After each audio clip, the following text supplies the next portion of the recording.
I rank where the view is nothing less than phenomenal for how I express and project from my abdominal. The only view better, both my daddy and my mama know. No living parents, my sons give me balance. My wife is my serenity, this mic is my identity. The world is foul enough, that's why I write without obscenities. Provoking danger with broken language and spoken anguish. Begging to get hurt, why would you ask to go through changes? Yes, Lord, life's a chessboard, master the angles. Control the tempo, be the one who holds the info. Acknowledge is just as deadly as machete swings. When spoken, the truth is as potent as that Medellin. While others swear the style is free, I just let it ring. Our time is undervalued, soldiers make us better kings. My fans on my shoulder, reaching after better things. Today I take the shot, for them I'd rather set the screen. My mama told me follow my dreams. My daddy told me get it by any means. Stand tall, make him bow to a king. But I've evolved, you can see the result. Look in my eyes when you speaking to God.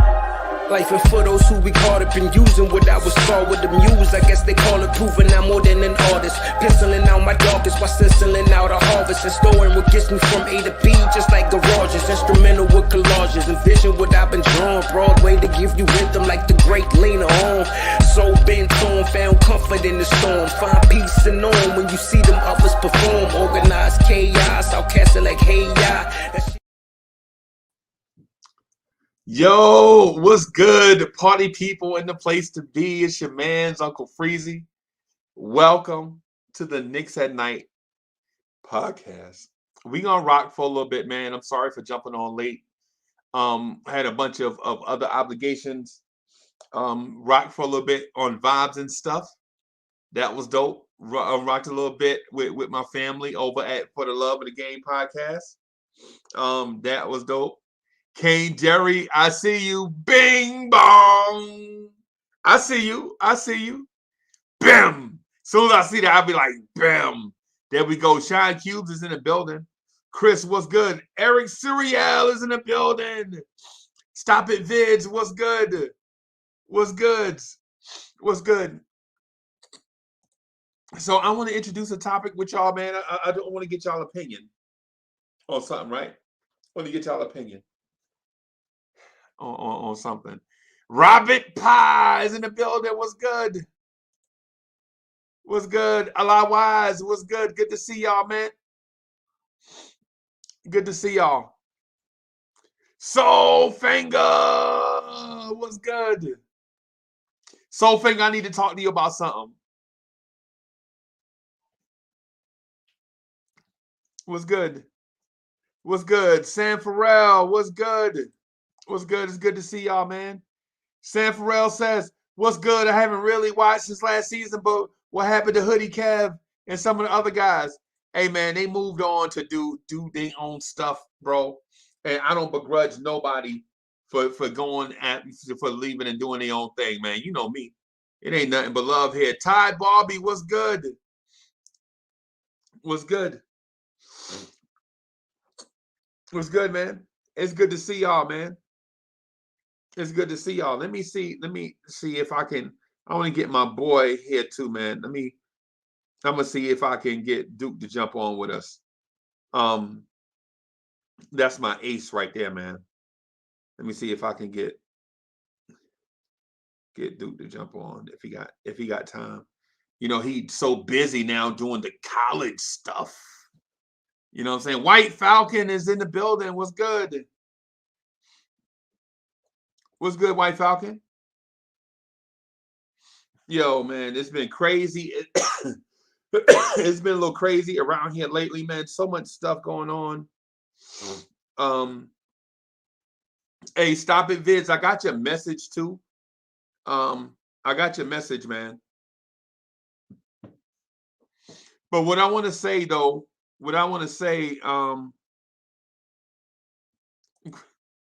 some of us say, nah, Duke a good kid. Nah, I got you. I'm joking. I'm joking with Duke, man. That's an inside joke, bro. Yeah, that's an inside joke. But so I got a question for White Falcon. White Falcon, listen.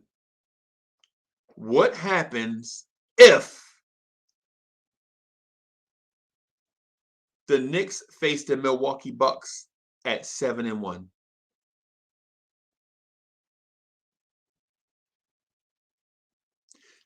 You heard me, right? Don't dodge this question. What if the Knicks face the Milwaukee Bucks at 7-1? What if the Knicks beat the Pelicans, the Raptors, and the Pacers? Right? What if the Knicks face the Bucks at 7-1? Does the perception of the Knicks change?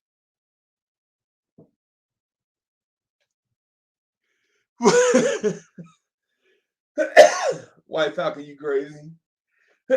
White Falcon bugging up. Face the Bucks at 7-1, then we gonna win a chip. Ty Bobby was saying, I was just thinking the same thing 30 minutes ago. It's very possible. It is very possible. And Ty Bobby, you know what? I'm gonna go on to say this.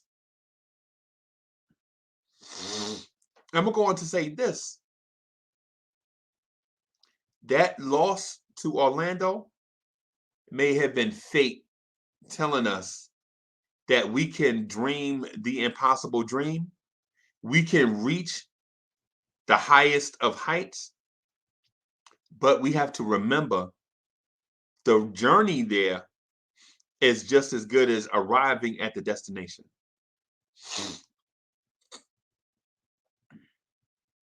Man child, what's good? What's good, man child? It's good to see y'all, man. So the thing I'm getting at is the journey on this path that we're on is just as important as us arriving at the destination, right? It's just as important, right? And what I mean by that is every step that we take. Oh God, I was just about to sound like a Bad Boy song. I was just about to sound like a bad. Every step you take, every move you make. Oh my God, I was just about to sound like a Bad Boy song. Diddy was just about to come out with a shiny suit dancing just now. But my point, the point I'm making is every step that we take on this journey has to be a measured step. We can't skip steps. We can't take anybody lightly, no matter how confident we are in our team, and our team is confident in themselves. They can't take anybody for granted. They can't assume that the number one seed is theirs because they feel like they have the talent to be the number one seed. Right? Sherwin M says, Brooklyn, Atlanta, Philly. I don't fear them, bro. I don't fear them at all. I think we have taken that step. I don't none of them, none of Sherwin M, none of them. I'm not saying that they're not good teams. I think all these teams are good. I think all these teams are good teams. Right? I just don't think that these teams can outgun us in a game, right? Right? I just don't think that these teams, last year, these teams would have come in the building and blew the doors off of us. We would have been a laughing stock. We'd have hung around for a little while and then seeded the lead. I'm sorry, y'all. I have midnight beard. I don't know if y'all know what midnight beard is, but it's like, you know what I'm saying? Beard is not made for TV, bro. It's made for bed. I have a midnight beard. So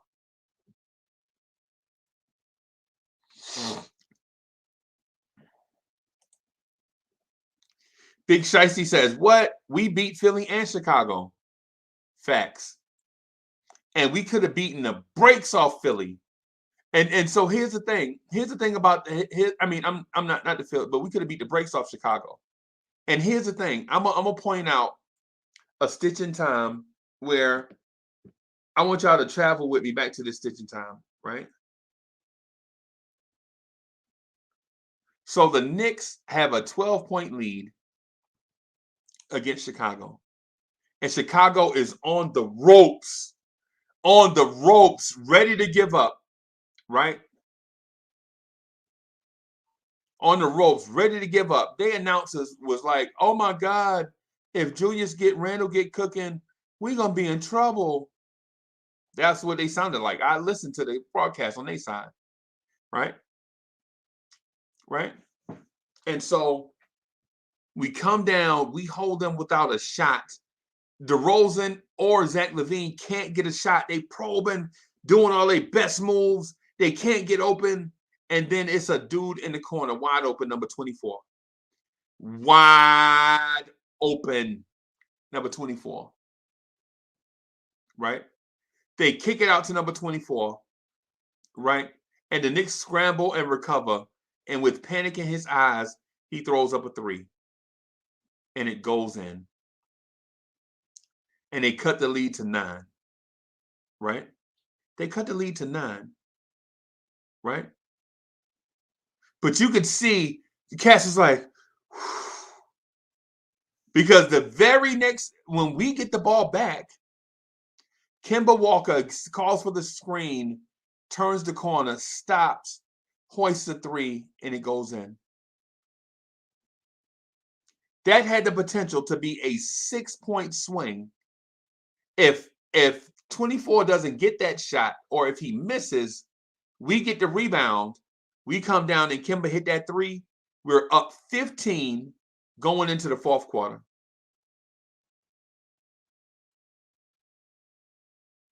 And I know y'all are going to say usually a game doesn't turn on one play. Momentum can, though. Momentum can turn on one play. One goofy play can suck the momentum and energy out of a team. Right? And so I'm going to get to Sherwin M. point too, because I think this is a good point.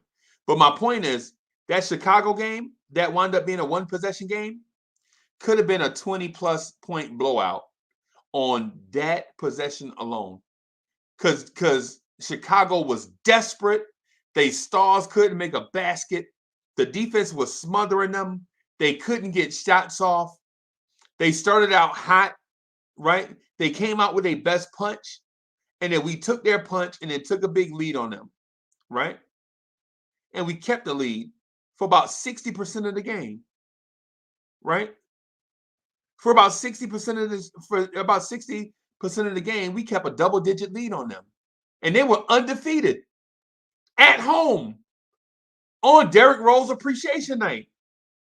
They were coming out with their best effort, right? Right? So what I'm telling you is don't be fooled. Don't be fooled by the end score. Right? Don't be fooled by the end score, because some of these things will fool you. Don't let it fool you. Like the old reggae song. Don't let them fool you. Right? But I'm here to tell you that this Knicks team is a lot better than what we give them credit for. Right?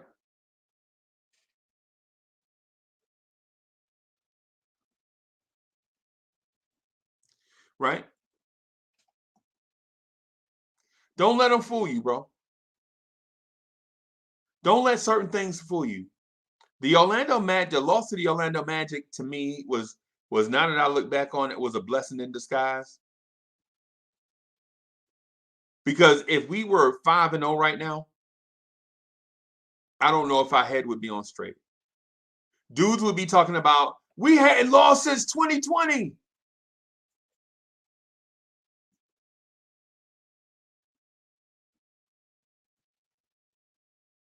So to Sherwin M's point, he says, we can beat anyone in the East.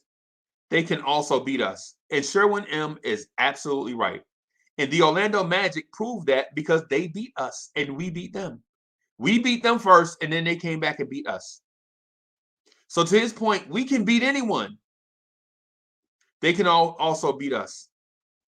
But the point in both of those sentences is can. We can beat anyone, and they can also beat us.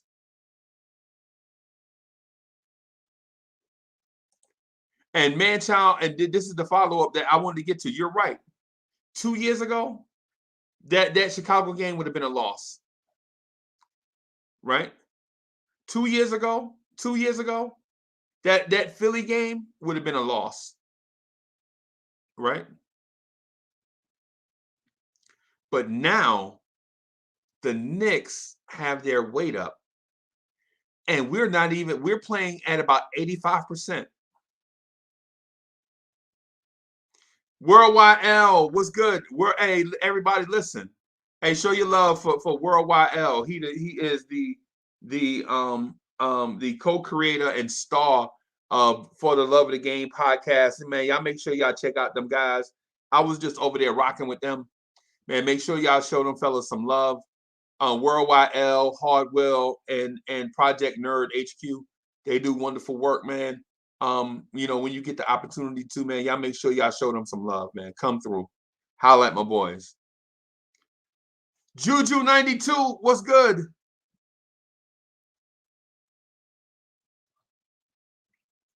What's good? Nick Yak says, win or lose any game, I still like our 8 minus quickly. Yeah.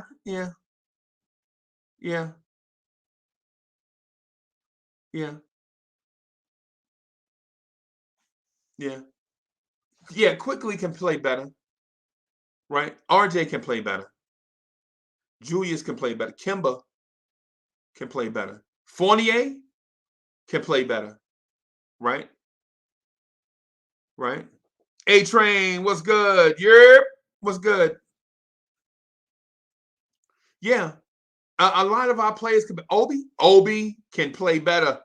Obi, get your act together.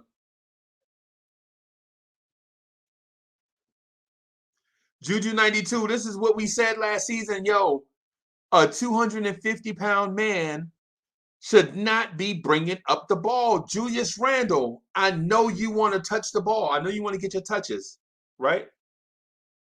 Right? Don't bring that ball up, bro. Let the little man do it. Let the little man do his thing. Let the guards do their thing, bro.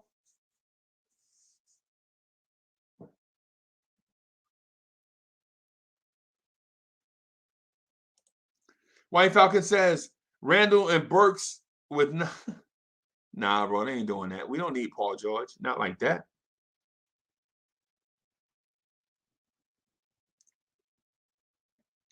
So to the point that I'm making, this Knicks team playing together can beat anybody. This Knicks team playing together can beat anyone, anybody in any city when they play together. This Knicks team is not outmanned, right? They don't have an elite level superstar, but so what? We have the great equalizer.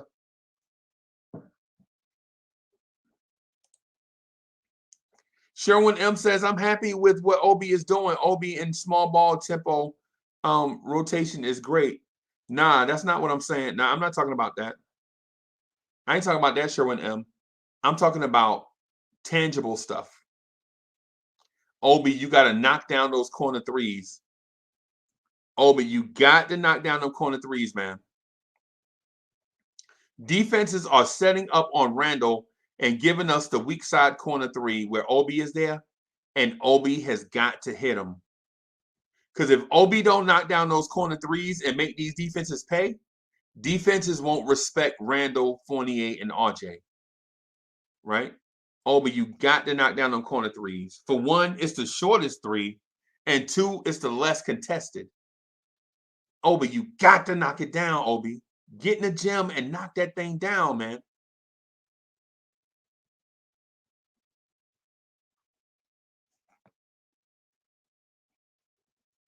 White Falcon says, y'all scared to get a vet small forward? LOL. No. Whose minute is this vet small forward going to take? And what are you going to give up to get him? And then don't talk to me about a vet on a losing team. Why are we going to get rid of a winner and winning pieces to go get a loser? It makes no sense. Like right now, the Paul George debate shouldn't even be a debate because Paul George has 0 rings. Paul George has 0 finals experience. 0. Right? So why would we trade young guys younger than Paul George that have the potential to get there for a dude that has never done it?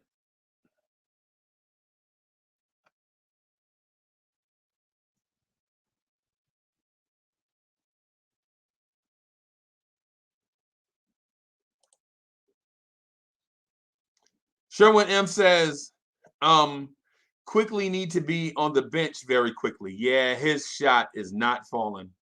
And with his shot not falling, he's yeah, I like quickly too. Right?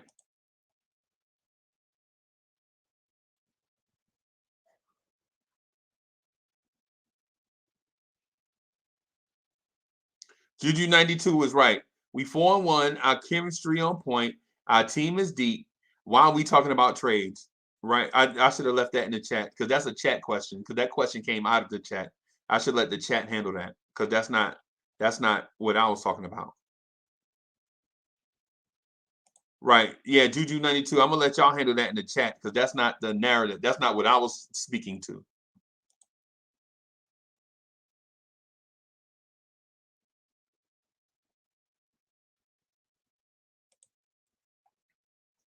So is this Ron or John? Is this John or Ron? Dan Free to you burning the midnight. Oh yeah, man. This is what we do here. This is what we do here. Let me do this. So, by the way, I got some people coming. So we have Subliminal 209 and City for Real on the way. I reached out to Staff of Don, probably too late, but you know.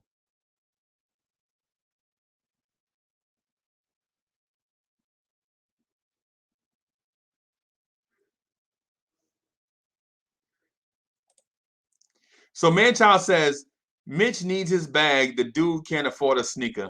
Right. Why in the world is this dude playing in Paul George's at 270 or 2 whatever he is?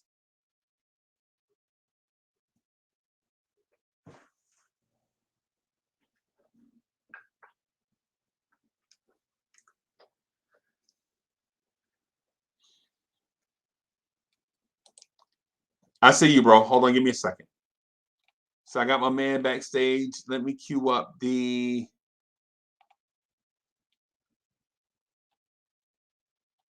let me see if I can find it.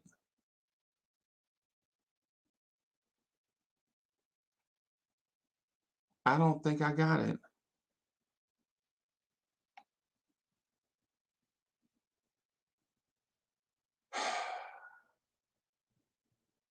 Bro, I don't think I got him. So City for Real, Soul Finger. What's up, fellas? What's going down? What's cracking? What's cracking? And City, I don't have it, bro. Oh, wait a minute.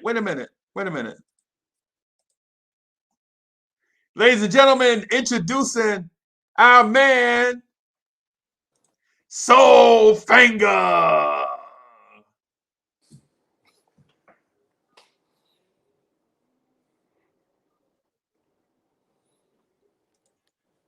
Hey, City. The one I got for you. I think I told you this before, but I'm trying to get this song called "Scarred" by Luke. You remember that song, "Scarred"? I'm trying to get that, but I'm not. I really don't have money like that.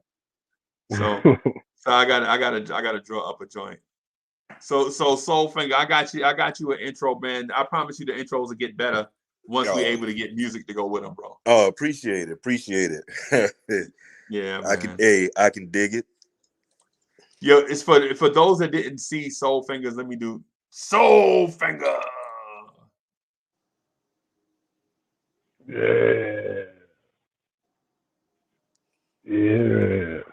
Yeah, man. So how y'all brothers been doing? Oh man, I'm good. I was sitting around here on the west side doing a bunch of nothing, and I got the alert, and I was like, "Well, look at here, Uncle's up burning the midnight oil." For sure. Let's go, man. Sure. We here. So We here. We rock. it's like whack-a-mole. I stick my head up through the little hole, see what's happening. What's happening? What's happening, man? Yeah, man. So the thing I was speaking to, before you just got here, is how basically this Knicks team is the best kept secret in the NBA. Oh and man, that loss to the Orlando Magic was the best thing happening. A blessing in disguise. Yes, sir. Because if that loss had came to the hands of the Celtics, we'd have been talking about, yeah, we 4-1, but we can't beat the big dogs. Or if it had came to Philly, if we had lost to Philly, we'd have been like, yeah, we 4-1, but we can't beat the big dogs. You know what I'm saying? So we knock off the big dogs, though. Knock off the big dogs. But you know what I like? I said it once, I say it a million times. We are the J.R. Ewing of the NBA. And I say that because we like MC Ren. We the villain in black. They love to hate us. Right. No matter what we do, they just gonna hate. And I love it. I love the free real estate we take up in people's head. We get the backhand compliments, but yet we go out there and we take what we are. We take what we got, man, every time. So again, Barkley want to say one thing, and he's always been like that with us, but he's just mad because of what Pat and the fellas did to him in the past, man. Right. Every time he faced off, Pat had to put him in his place. It is what it is. I mean, I think at night he's tossing turns and things. Think about Mace and all of them, how they did him in over the course of time, and he just can't let go. He just, it's a Teddy Pendergrass situation. He just need to let it go. Yep. Indeed. And then plus dissing. You remember when hip hop first got started, and how you got on was by dissing the next man. Yeah. Right. You remember that? How when UTFO got on with the song Roxanne, and then all the Roxannes came out the woodwork dissing UTFO. Roxanne, uncle, cousin, sister, brother. The real Roxanne Shantae, Roxanne Daddy. You know what I'm saying? Roxanne Dog had a song, right? Dissing UTFO, right? Which is funny, but you got to get on. How you got to get on, right? You get on how you got to get on. You know what I'm saying? It don't matter how you get there. You just want to do it, right? And so that's the reason why people diss the Knicks, because the Knicks have the biggest fan base, the biggest TV audience. They have the most engaged fan base, right? And how you get on, how you lift your cachet is by stirring up the Knicks fan base. It's like talking bad about the Yankees, right? It's like how you get on, diss the Yankees. But how you want to raise your profile, diss the Cowboys. I mean, but their lyrics though, they spit, and they just might as well be as good as the rapping Duke. You know what I'm saying? Yeah, see, back then it was more like, you know what I'm saying, you go at somebody else to put your name on the top, right? And at the end of the day, we always got everybody coming after us. That's just always a given. We always got the target on our back just because we are who we are. You know what I'm saying? And at the end of the day, the only thing we got to do is stand strong, hold down our name, and we will be forever recognized. Like we Say it already again. forever recognized. Like, you know Say what it I'm saying? again, City. That's not even an issue. We are already forever recognized because number one, we got some of the greatest fans in the world. Number two, we got one of the best chats here in the century that's going down right now. And I'm ready number to call their three, name. we rocking. Number three, we rocking. We live right now. We rocking. So you know what I'm saying? Like it's always a blessing. It's always a pleasure to be here, and it's always good to be a Knicks fan, man. Like you know, it's that thing. Like New York is that thing. You know what I'm saying? I mean, you ain't got to be a fan of all New York teams or whatever, but the Knicks, bro, the Knicks, Worldwide. Right. let's go. Right. Right. Hey, I'm ready to call people name, bro. I'm ready for a roll call, man. Hey, Yeah, Soulfinger, listen, yeah, man. Hey, yo, yeah. it's I'm ready too. 122. It's 122 on the East Coast. And yo, Mama Sad is in the building. What's good? What's good, bro? What's good? I'm ready too. Man. I'm ready too, man. Let's kick this night off. What are you ready for, bro? Y'all What you ready ready for for, that City? roll call? I'm ready for that roll call. Y'all ready for that Oh, you roll ready call? for this, bro? You ready for this? Let's You ready go. for this, bro? Let's How go. about we do this, bro? How about we do this? If we see the chat fill up with orange and blues, if we see the chat fill up with orange and blues, we'll do the roll call, bro. Yes. Yes. Do your Y'all thing, fill it City. Do up. your thing. Do your thing, Y'all bro. fill it up. Y'all fill it up, man. Fill it up, man. Can we see some love in the chat? Come on, my chat family. Can we see some love in the chat? Can we get some orange and blue love going on so we can shout y'all out and do what we do? Huh? Huh? Can we shout y'all out on the Knicks at Night podcast? Let's see some orange and blue love. That's what I'm talking about. That's what I'm talking. This is what I'm used to seeing. That's what I am talking about. We appreciate y'all, man. I appreciate the love. Let's go, man. Let's go. Let's go. Shout out to Quiet Paper, Quiet Money. Y'all know what it is. He's here. He is in the building. Let's go. Who else we got, man? Sean Cubes is here, rocking that orange and blue love, showing it live and direct just for us. Alawaz is here, still rocking with us. Alawaz been here for forever. We appreciate you, Forever. bro. Otherwise, the voice of truth. Stop it. Videos. Let's go. Oh, my one and only, my oldest, Aurora is in the building. We got Juju 92. I don't know if you was born in 92, but if you take it back to 92, that was a good year. Let's go, Juju. My guy, let's go. Of course, you already know Uncle Freezy is here holding it down. Soul Singer is here holding it down. Who else? We got White Falcon 44. Oh, maybe White Falcon carries the 44, so you better be careful if you step to him. I'm just saying. Yeah, man, you better be careful how you approach that man. Let's go. Who else we got up in here? Let me see. See, I'm trying to scroll down. T Jack. Jack is straight up for your joint. But we here. Eric Surreal. He's surreal.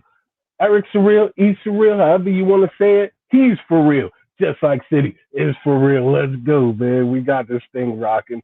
And my other half, the better half, is in the chat party throwing down the orange and blue. Hey, look at here. I see.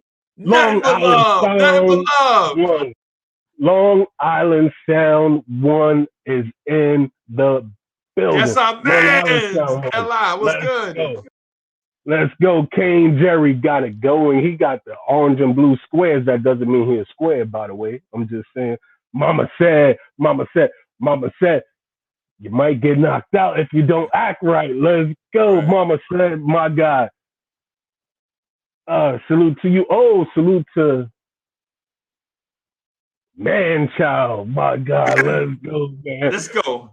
The real DSJ is here. Let's go. The real DSJ. Come on, Hey, this DSJ got a jumper.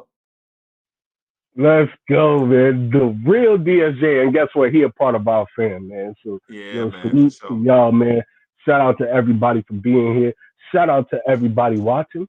Shout out to everybody that's gonna watch, man. Let's go. Let's get this thing going, man. We appreciate the love. I love seeing the chat blow up with all of that orange and blue in there. I love all it. I love it, bro. It doesn't get no better than this, man. It don't get no better than this, man. I appreciate y'all, man. For sure. My chat family, salute to y'all, man. Yeah, let's go, man. I love seeing somewhere and on the East Coast, Hoodie Kev is watching this and eating cereal. Yeah. Every time Hoodie Kev see the roll call, he like, yo, I need to go get me a bowl of cereal. Shout out to Hoodie Kev wherever he at. You know what I'm saying? What? Yeah, and so City, let me Oh, you want to say hi to everyone? All right. Young City wants to say hi to everyone. Come on. Hey, Young City! Hey, Young City! They can hear you. When you got a bunch of candy in your mouth? Now later. Now later. You're saving it for now or later? No. Baby, you supposed to eat something now and save something for later. That's why they call them now and laters. You're not supposed to eat them all at once. One. City, she was like, no, I'm going to change the name to now. No, it's good. No, ain't now or laters. We're going to change the name of the candy to now. You must be in the Halloween spirit, baby. You ready for Halloween? Yeah. Hey, she got candy on a Friday night, bro. She ready for Halloween, bro. Hypeness, the hype train. Yo, that's crazy. That's crazy. That's crazy. So what do y'all think about this week coming up? This next week, where we have the Pelicans, the Pacers, and the Raptors. I think it's out of order. I think it's Pelicans, Raptors, Pacers, whatever it is. How do y'all feel about that upcoming schedule? I feel like it's going to be rough, but at the end of the day, I think we're going to overcome. Okay. I think we take down the Pelicans. We have a hard fight against the Raptors. And then who else did you say it was? Pacers. The Pacers, they always give us problems, bro. And it seems like it doesn't matter who on their team. Like, you know what I'm saying? They always give us problems. So I think we'll have a little stepping stone, a little problem with the Pacers, but I think we get all of those dubs. Oh, all of them. I'm ready to say it. I'm ready to say it. I think we get all of those dubs. City. So what you're saying, bro, if we beat those three teams, like you said, that means we'll be 7-1. What's wrong with that? Oh man! If it happens, what's wrong with that? Ain't nothing wrong with that. I'm just saying, man. Like, I'm feeling good, man, and I'm feeling good about the team, and I think they can do it. Like, you know, like, I feel like with the way we played last year and taking a step up, and with some of the guys that we got, even though they coming in new, they good additions. We could already see that. Like, they're good additions. So the best is I would say the best is yet to be seen, man. I think we could do it. Well, let me start with game one of that schedule that I mentioned. Right, tonight the New Orleans Pelicans lost to the Sacramento Kings. Right, and ESPN is playing something in my ear. So they lost to the Pelicans tonight, right? And they lost 113-109 to a Kings team that they allowed to shoot 50% from the floor. Wow. 50%. They allowed this team to shoot 50% from the floor, bro. Wow. Sacramento. And listen to who Sacramento had on the floor. Harrison Barnes, Mo Harkless, Rashawn Holmes, De'Aaron Fox, who was 9 for 21, 1 of 7 from 3, right? Tyrese Halliburton. And on the bench, they had Alex Len, Davion Mitchell, Buddy Hield, and T. Davis. I think that's Tyrone Davis. The original You Better Call Tyrone. You remember that song called Tyrone? Yeah, Eric Badu. The one before that. It was a joint. Okay. You going There was one before that? Yes. What she referenced that song called Tyrone because it's a Tyrone, classic. It's a hole in the wall club song. That's one of them old juke joint spots where you pull up, you get fried chicken or a fish plate. Yeah. Wait, I don't want to take this off of the. I don't want to take this off of the Knicks, but real quick, there was a called Tyrone before the Badu joint. Yes, it's called. The name of the song is called Tyrone. I never knew it. When your man, I thought it was official. I thought the one that Badu did was like the official joint. I never knew that. Nah. It's a rep. That's the reason why. It's funny because the song she did is satire. You know what I'm saying? Okay. Yeah, it's satire. She referenced the song like call your mans to come pick you up. You better call Tyrone. Yeah, so yeah, because the name of the song is the first one was made for the ladies. You know what I'm saying? Ladies, you know what I'm saying? You can't figure out your man, you better call Tyrone. And so Erykah Badu flipped it. Wow. That's the reason why the song is so funny. But the Sacramento Kings beat the Pelicans tonight in New Orleans. Bro, they shot 50% from the floor. 50%. Right? And the Pelicans, led by Brandon Ingram. Brandon Ingram had shot 9 for 22 for 22 points. Jonas Valanciunas shot 10 for 14, right? Had 13 rebounds. He had 24 points, right? And then they had Devontae Graham, Nickeil Alexander-Walker, and Ronnie, Bobby, Ricky, and Mike. It don't matter. They had Alvin Simon Theodore coming off the bench. It don't matter. Right. Hey, Freeze, it was Tyrone Davis. That's who you're thinking about. Yeah, that's what I said. Tyrone Davis. Okay. Yeah. That was him. Yeah, that was him. I remember my uncle used to make me play that song. We had a problem with them. I think Soulfinger, I'm sorry if I said the name wrong, but that's who I was thinking. So it's Tyrone Davis. It took me a minute too, because like I said, my pop used to own a bar back in the days, and he used to play all that stuff. Tyrone Davis and Johnny Guitar, Watson. Yep. Yeah.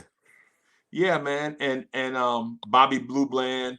Oh yeah, ain't no love for the heart of the city. Yeah. I never heard of none of that. The only thing I heard was City, so I'm here.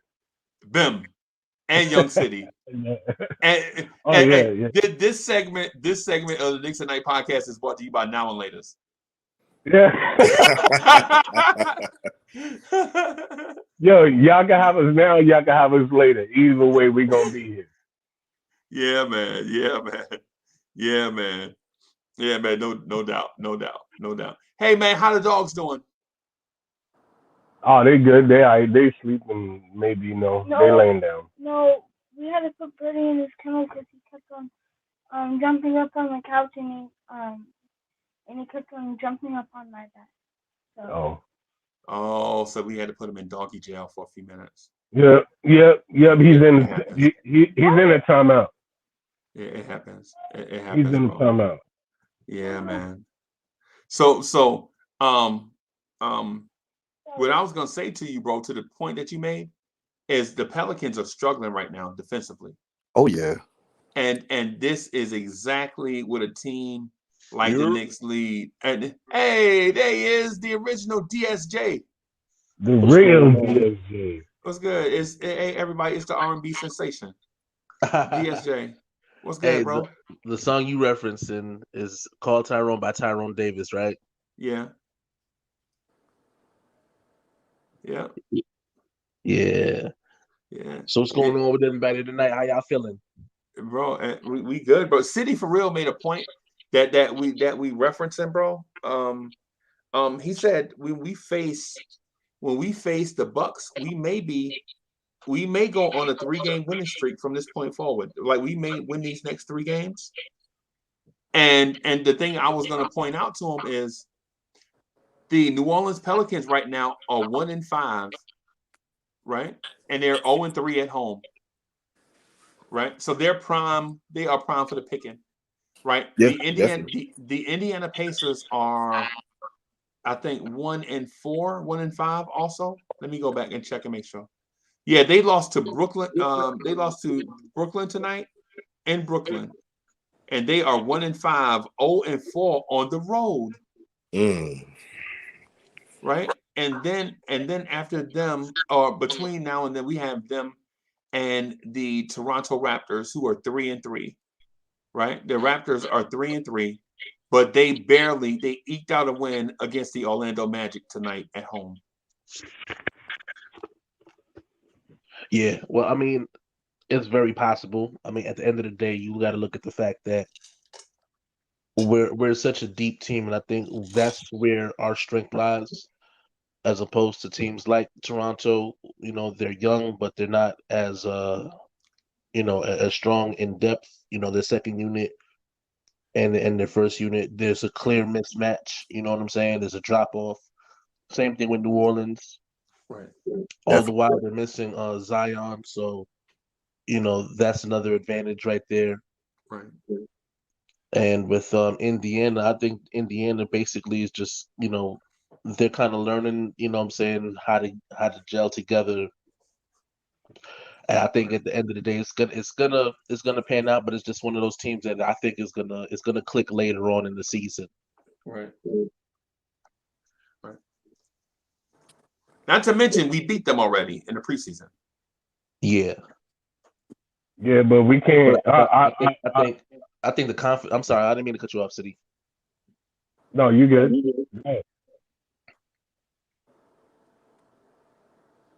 Yeah, I was just gonna say, if anything, I just think that preseason is more of a confidence booster than the actual. If anything, that's what we can hang our hat on to say as far as coming into the game. Okay, we played this team already. We've seen what they're capable of, and in essence, we can beat them.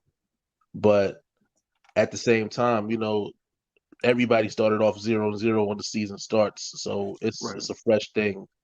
Right. So, again, as long as we go in with the mindset of, again, not taking them lightly just because of their record, then, we absolutely can beat them, And I think the biggest thing for us is taking the next step in regards to, wins. We need to go ahead and close out games. Right. Mm-hmm. See, what I was gonna say was like, I was gonna say, preseason, I don't even want to talk about that, because a lot of the times, for some teams, I'm not saying ours, but for certain teams, sometimes the same guys that take the floor on the preseason, not even, I would say, sometimes not even 4 of them are in their starting 5 sometimes. You know what I'm saying? So, like, preseason, I don't worry about none of that. It's more or less of trial and error. You know what I'm saying? See who is up to par. See who worked out throughout the off season. See who worked on their game, and evaluate players. Right. Right. Oh, go ahead, bro. I'm sorry. I was gonna say, regarding the preseason, we just Tibbs came at it with a different approach. Because normally, most teams are trying to figure out, who's gonna do what, get the young guys in. Tibbs went at it with something I haven't really seen anybody do before, and maybe some you cats have seen it, but he's playing preseason like regular season, the whole time. Mm-hmm. Normally you see him start off with the young guys or trying to do whatever, and then the last couple of games or last game or so you put on the starters in, but that wasn't the case with with Tibbs and his rotation. He's coming out the back, he's coming out the box swinging, trying to get this chemistry down. So I got to give him his props for that, because he's trying to make that run right off the rip. Far as the schedule, the Pelicans are prime. That's kind of like low hanging fruit. We still can't sleep on them because any team can get anybody on any given day. I won't say we're not sneaking up on anybody. Well, we shouldn't, but I think other teams are listening. Hey, I think a lot of these other teams listen to the national media or whatever, and they still sleep. And as Nas say, you never sleep, because sleep is the cousin of death. And we catching them, man. We catching them, off with their head. That's the way I see it. Right. You did that special, huh? You referenced me as Nasty Nas of the Knicks Nation, and then you go throw us another nice quote in there. I appreciate that. Hey, Word, no doubt. And so the thing I will say is this, right? Hey, there he is. The Sarge. Oh, hold on, time out. Where'd you come from, bro? Good, Sarge. See, now I feel like I need to be at parade rest. Ladies and gentlemen, introducing. Yeah.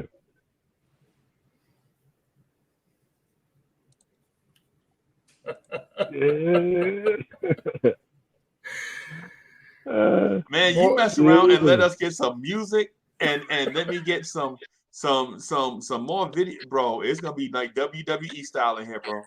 Oh man! Every time y'all come in. Hey Sarge, I've been trying to work on getting this song called "Scarred" for City for Real. So when he come in, that loop keep coming, ride. So when City come in and get everybody hyped, bro, it'll be crazy, bro. It'll be crazy, bro. Yeah, man. Sarge, what's going on? Sarge, you froze up? I think Sarge froze up. Okay, I was gonna say, you blown away or what's going on? Yeah, man. Hey, look, you hit him so hard with that intro, he didn't know what to do, so everything just shut down. Only thing mentioned was "and now," starting that power forward. Yeah, man. Yeah, it's crazy. What was this in is that subliminal? Okay. What? Oh. Okay. And so, even something I wanted to say to your point too, as far as the preseason, something I haven't seen that seemed to have kind of matriculated the moment that we did it, was a lot of the teams started playing their starters in starter minutes. Mm-hmm. And that was kind of a surprise to me, because I expected the same thing that you were talking about. You're going to play your young guys, you're going to play your rookies, unless that's already your rotation, playing the young guys and the rookies.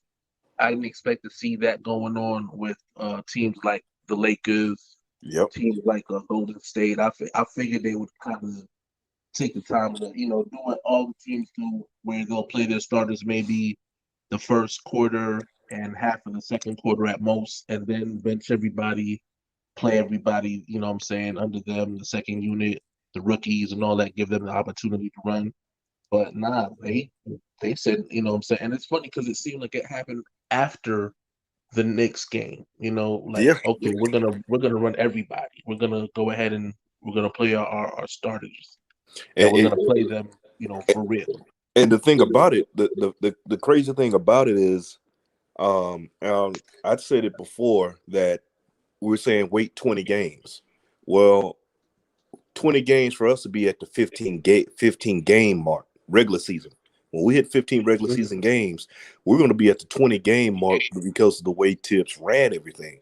That's why I'm just saying, and I honestly feel that our continuity and chemistry is gonna click faster than everybody else because they didn't get on it. They didn't get in like we did, you know. And Tibbs is like that mad scientist, man.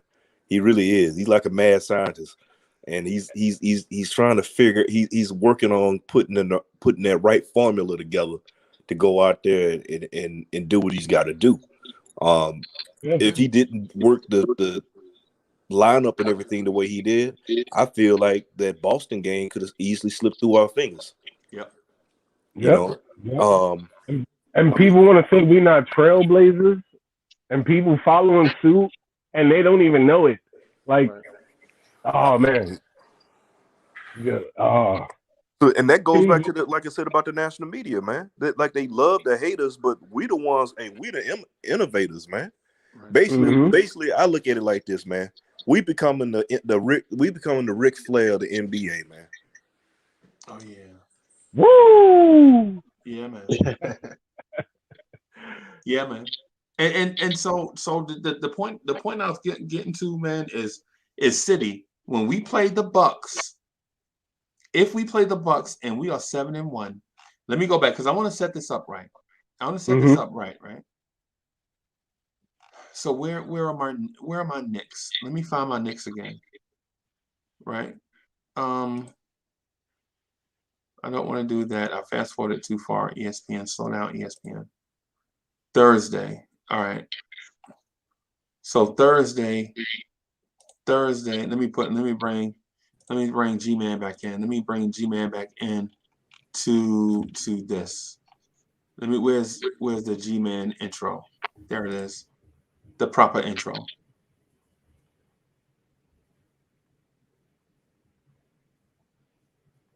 Bam, there it is.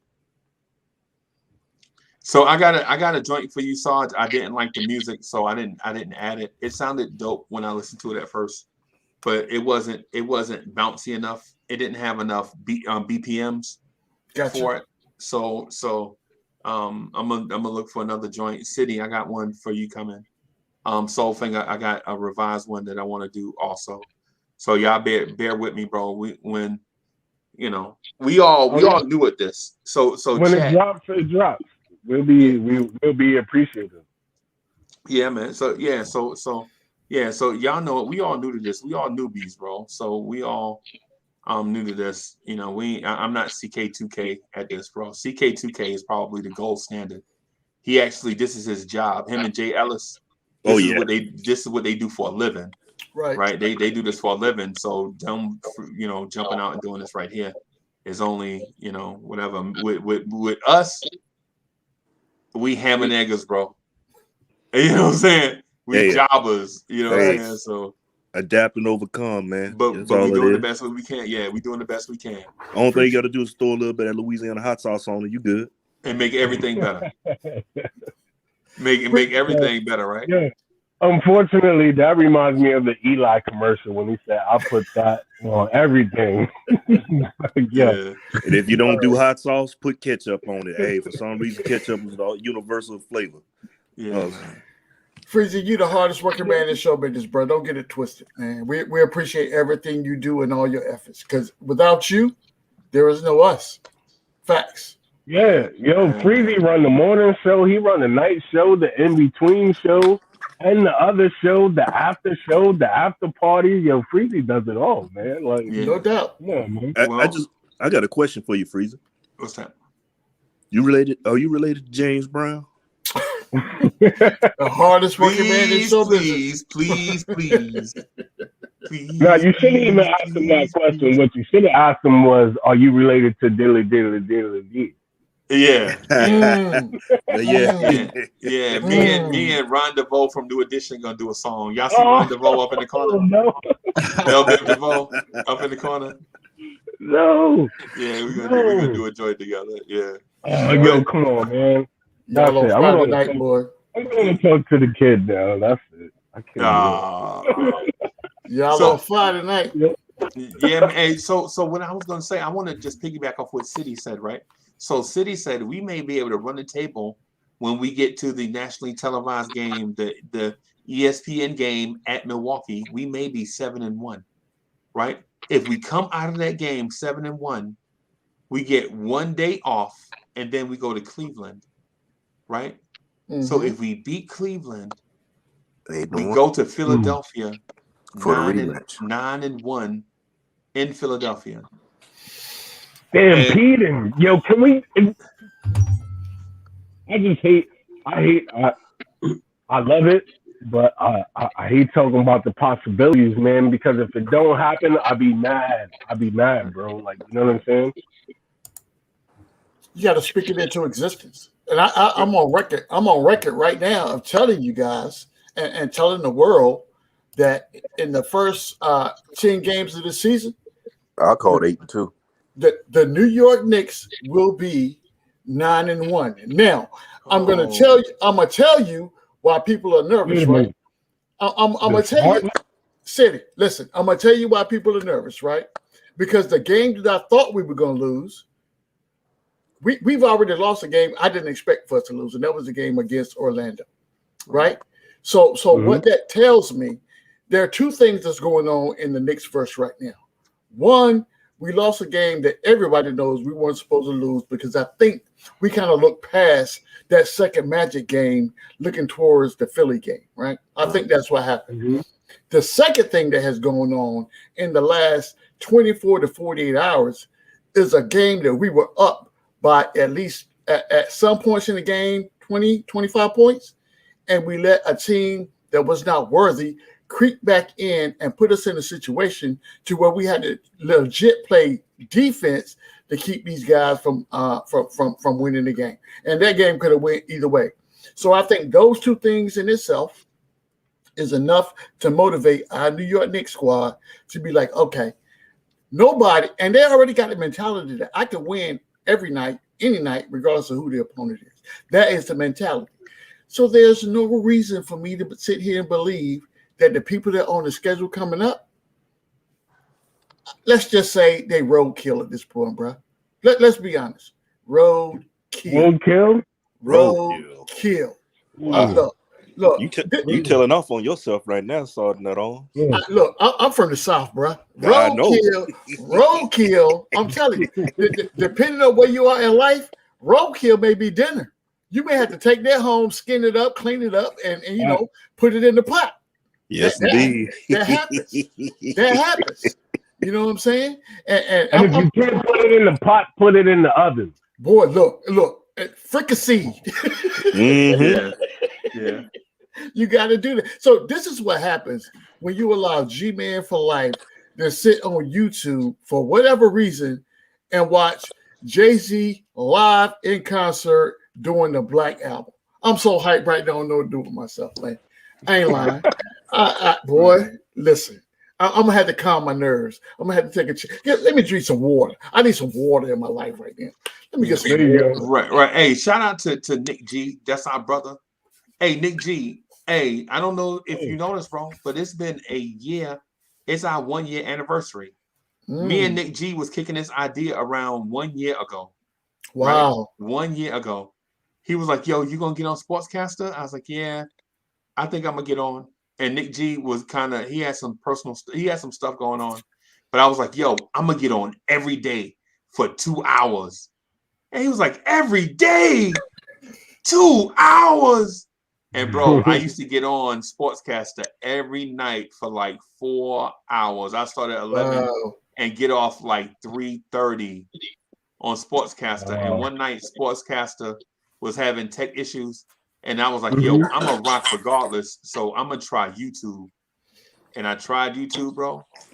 And Sportscaster been in the rearview mirror ever since. Shout out to Sportscaster, though. Wow. But yeah, we've been kicking it ever since. Right here. And I met a lot of good friends and a lot of great people on the way. You know what I'm saying? You know what I'm saying? We've been kicking it this whole time. And people think it's just about me. It ain't about me, man. It's about everybody, bro. You know what I'm saying? It's about everybody. You know what I'm saying? Like I met Soulfinger, bro. I met Soulfinger. I was like, yo, this dude is like my brother already, and I only known him for like 10 minutes. There you go. You know what I'm saying? it's just like when you get that connect, it's over. You know what I'm saying? Yeah. It's a wrap. So yeah, man, a lot, man, meet a lot of great DSJ, Sarge, I don't even know what to call. What are we gonna call AKA, bro? What's his name today? Look, I think today, what's the day? Today is almost the first. It's the 29th since his birthday was yesterday. Yesterday. We're gonna call was his birthday yesterday? His birthday was yesterday. Oh, I'm gonna have to hit him up, man. He's a fellow Scorpio. Yeah, he is. So we gonna call him today. He gonna be Star Child today. Star Child. His birthday was yesterday, so today he's gonna be Star Child. He got star glasses. Yeah, he got the Parliament Funkadelic glasses on. He's Star Child today. Yeah, man. Yeah, so you got the Boosie Collins. Yes, sir. Yes, sir. Yes, sir. Call him Kevin Strange. Yeah, Kevin Strange. If you know, you know. Boy, look. That's my man, 50 grand and all. You know what I'm saying? I love Kev to death. You know, he like the brother. Now I got brothers, right? But he like that brother that you never had, right? For sure. For sure. Yeah, like a step brother. No, I love him better than I love some of my real brothers. You know what I'm saying? You know how family get, bruh. You know how we do. Yeah. I know exactly what you mean, but you're not even catching the reference, Dale and Brennan. I did. Step brothers. I did. I'm telling you, I'm listen, don't let me catch y'all on the news talking about y'all was beating up kindergartners on the playground. Don't do it. Don't do it. For sure. Don't do it. Hey, DSJ, they like, you like Obi Toppin? Yeah, I look Obi Toppin. Did we just have a moment? Yep. That just happened. Yep. Y'all on fire tonight, boy. Y'all on fire tonight for sure. Oh, for sure. Man, are y'all telling me that this just happened? I'm telling you, listen, the next thing you know, they're going to be booked at the Catalina Wine Mixer. So I'm going to tell y'all right now. So I see the title of the show, right? It says Nick at Night Podcast, but I feel like something in my bones. And I just walked in the room, right? Especially when I see City for Real in the room. When I come in the room, Ethan, salute. What up, Ethan? When I come into the room, I feel like we have been talking about the game that occurred against the Bulls for a hot minute, right? But I feel like it's after midnight right now. And now we need to start talking about this game that's coming up against the Pelicans, right? Yeah, man. So what people fail to realize, and I'm not going to undervalue the Pelicans, even though they have a 1-5 record, they got issues going on right now. Got it. I feel you. But understand this. Believe me when I tell you that regardless of what your record is, we're going to come into New Orleans. And first of all, we're going to the French Quarter. That's the first thing we're going to do. Number one, we're gonna do that. I love Louisiana, bro. I gotta go get me some gumbo, Freezy. I'm telling you. G-Man, I don't mean to cut you off. I don't mean to cut you off. See, you don't do that first. You don't do that. You do that afterwards. Because what you're gonna mess around and do, you go down there talking about getting some gumbo, get some of that etouffee, some beignets, and all that other good stuff. And then you're gonna be, then you mess around, get those hurricanes, and have you talking about some slurricane. So with that being said, you go out there, you go down there, and you handle that first. You handle them, then you go to the quarter and you do all that. Then you go get your shrimp po' boy. Yeah, get your shrimp po' boy. Can I get some boudin? And then after you got to get the boudin and all that afterwards. You know, you got to do all that afterwards. And then don't worry about it, you know. And then if you mess around, you know, somebody will give you some spaghetti, man. You know, don't worry about it, man. Nah, man. I'm not eating no spaghetti. After the game, you have your clam diggers or whatever it is that you want to do, but make sure you take business as usual. Business first. Like, you know what I'm saying? So let's step up in there and handle that. So what that means for me right now is, as soon as we step off the plane, we going to the gym. Everybody going straight to the gym.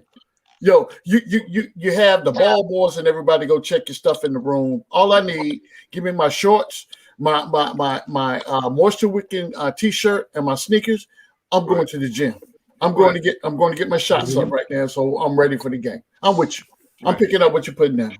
And I hope the whole team got Julius' number, because if it is what it is, what they say about him, he gonna find a gym. Like, you know what I'm saying? Or whatever. So, like, you know what I mean? Yeah.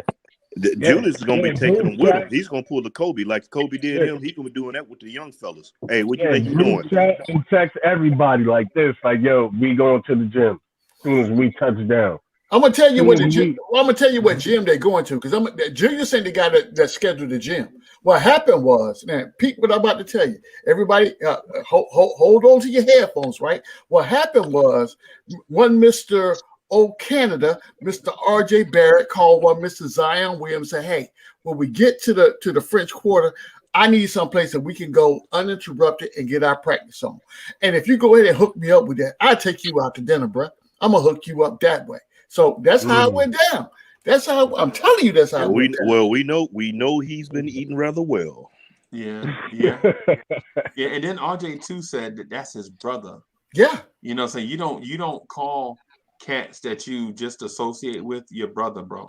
That's right. Yeah, that's for sure. That's right. And so I don't think the trip to New Orleans is going to be that. I think it's just going to be strictly business. Tibbs is not. I don't think Tibbs is going to allow them to enjoy themselves like that, because I think what Tibbs wants to do is put enough W's in the bag for us to start experiment.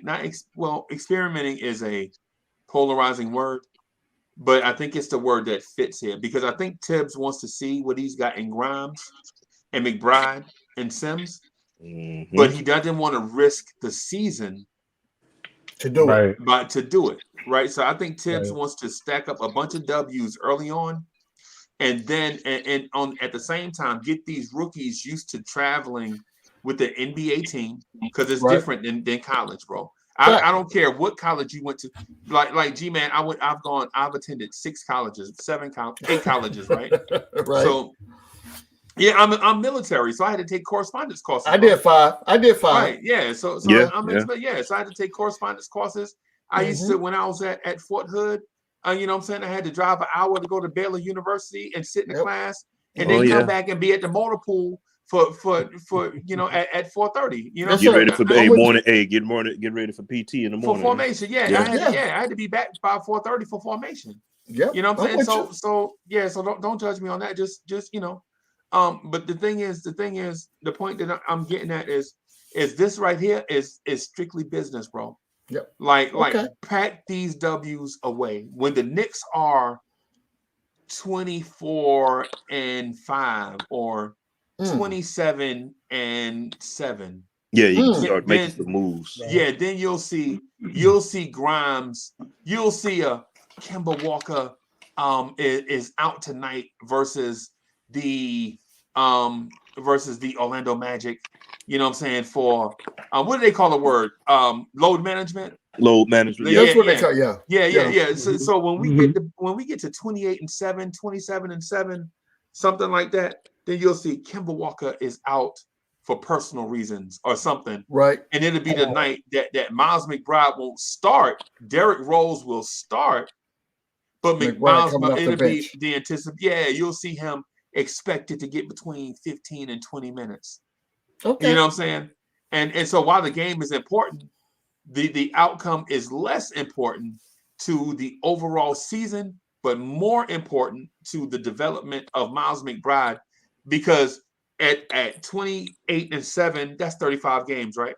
We're gonna need Miles McBride's contributions at game 70 and on, right? Because at game 70 and on, by that time, we'll be done locked in certain playoff positions, and you'll want to rest certain guys going into the playoffs. Not back to back, and not to get them rusty, but say we got the New Orleans Pelicans at MSG late in April. We already locked into the number 2 seed.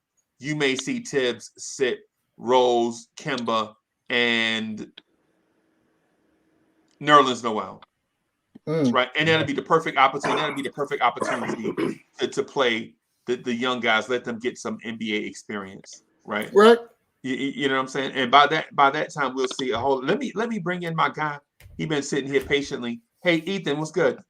What's good, yo? Hey, man. So I want to introduce everybody. This is Ethan. up and coming hooper. In 2 or 3 years, he gonna be on the Knicks draft board. We'll be looking ahead this thing, 6'3" shooting guard out of New York. You know what I'm saying? Probably have narrowed his schools down to 15, 20 schools. No doubt. UConn, Duke, Connecticut. Right. Well, UConn and Connecticut the same thing. UConn, Duke, Kentucky, Louisville, Texas, whatever. Everybody got their eye on him. You know what I'm saying? He'd be like a 4-star recruit with the arrow pointing up. What's good, Ethan? Salute to Ethan. Guy in forever. You had practice today, bro? No, but I had it last night and I got tomorrow.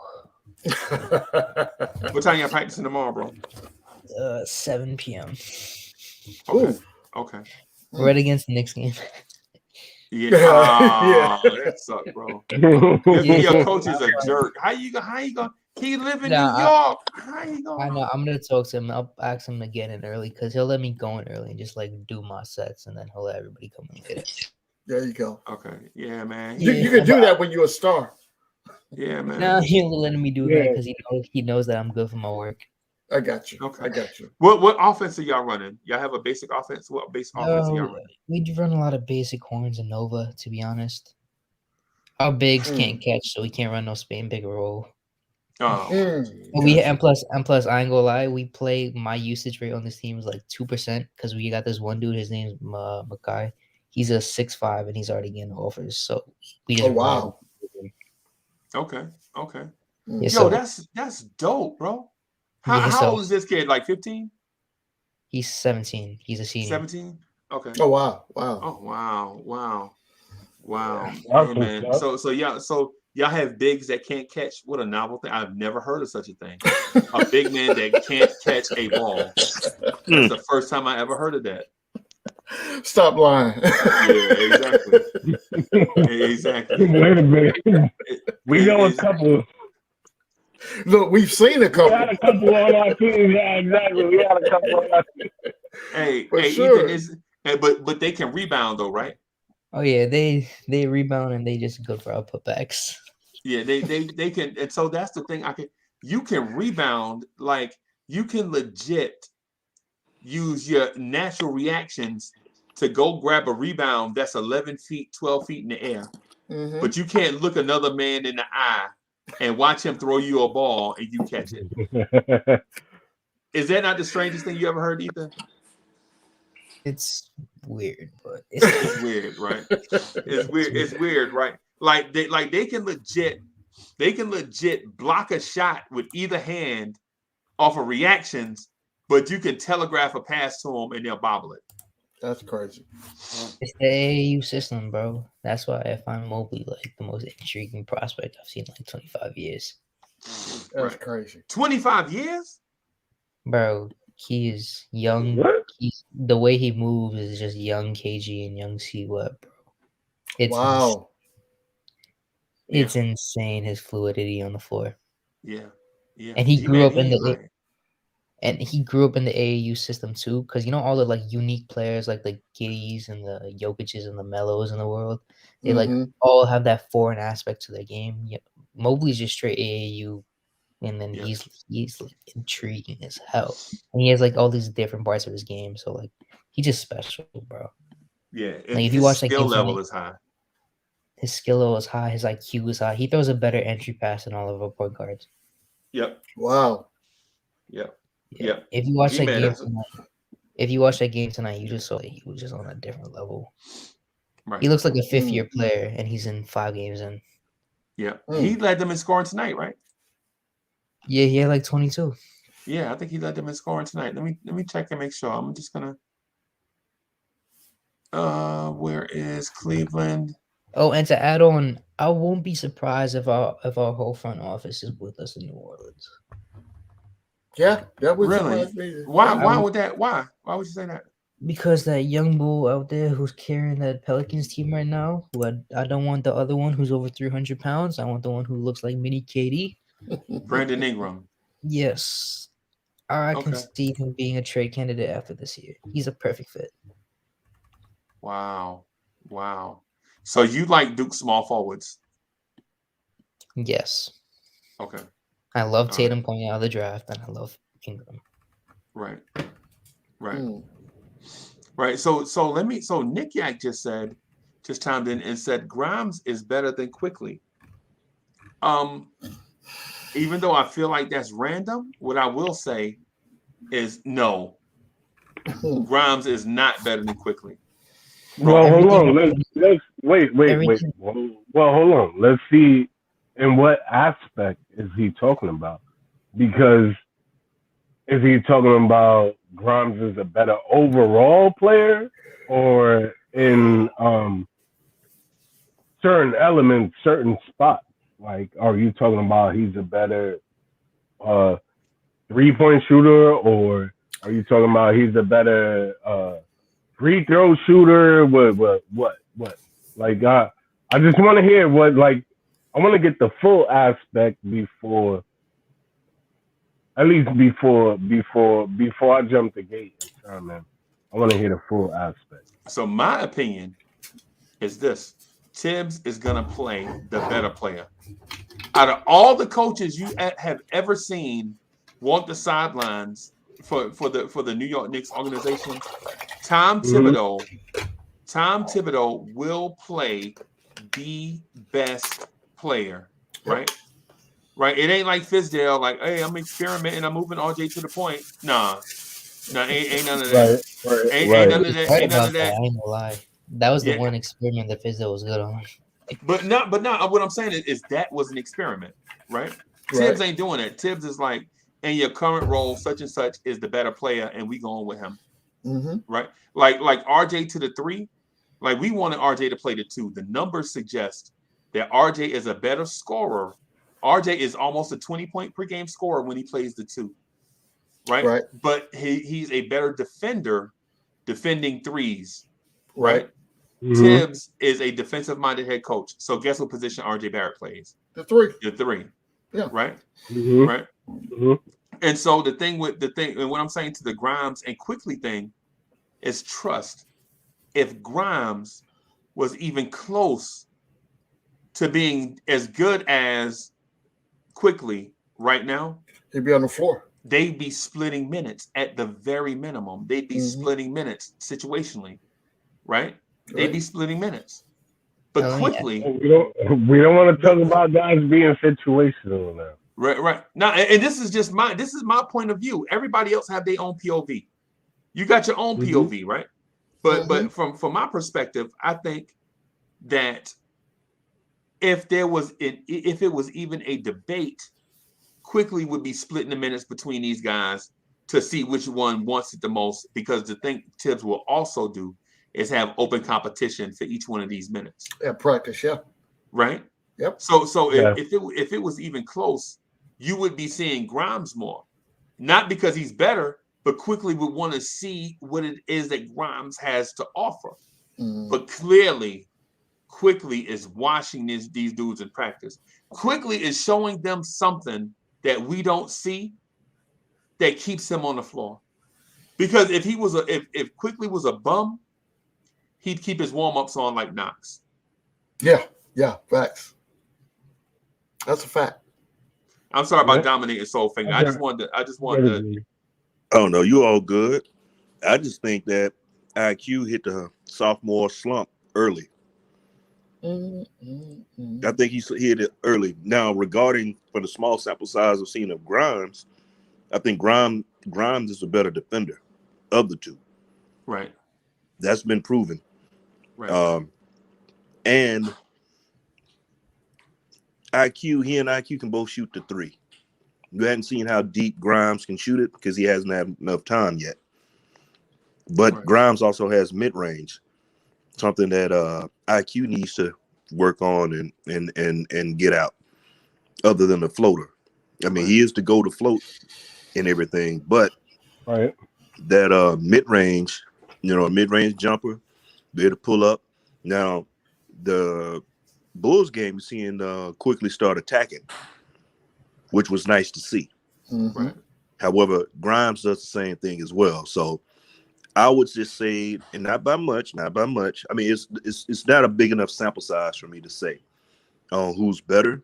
I mean, to say that Grimes is better than IQ. However, Grimes is more of a tenacious defender because he's known that he came from a system that defense. He came from a coach that defense. So that's why I look at it right there out too. So I would say this, right? I got a question for y'all. This is for everybody participating. So is it?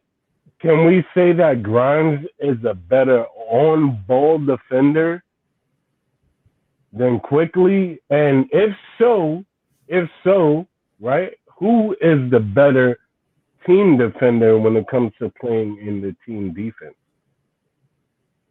Clearly, it's Grimes, in my opinion, on both on ball and team. And how I know this is I saw Obi Toppin, right? Obi Toppin did something smart, right?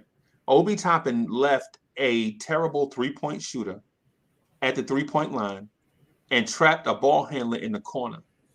And what Grimes did, recognizing that 3-point shooter in the corner would be, and not for a shot, for an outlet for a pass, Grimes put himself in between the passer and that outlet man, and the outlet man threw the ball straight to Grimes. Mm-hmm. See, a rookie defender would have saw that offensive player in trouble and tried to double team when there was already a double team. So you would have had 3 defenders all with their hands up around the guy. Grimes started, saw Obi go. He saw Obi take a step, and he backpedaled like a DB, got in the passing lane. The dude threw the ball straight to Grimes, and we got that Julius Randle went down, took that pass from Grimes, went down, went to the lane, got fouled, and went to the free throw line. And this is the Wizards game I'm referencing. He went to the free throw line and missed 2 free throws, choked. But he did hit the game winner in that game. So Grimes clearly is the better defender, but offensively quickly offers you things that Grimes can't offer you, bro. Right now, yeah, definitely. I agree with you on that. Quickly is the threat to go off for 20 against anybody defense. I don't care who out there. Quickly can go in fuego instantly, and you don't know when that time is, so you got to keep them around just so you don't waste it. Right. Grimes is not that. Grimes is not that guy. Because no matter how much defense you got, a defense can't give you a 20-point swing. But offensively, if a dude start cooking in the NBA, you can ride that hand for 4 or 5 real-time minutes. Am I right, Ethan? Ethan. Yeah, you can.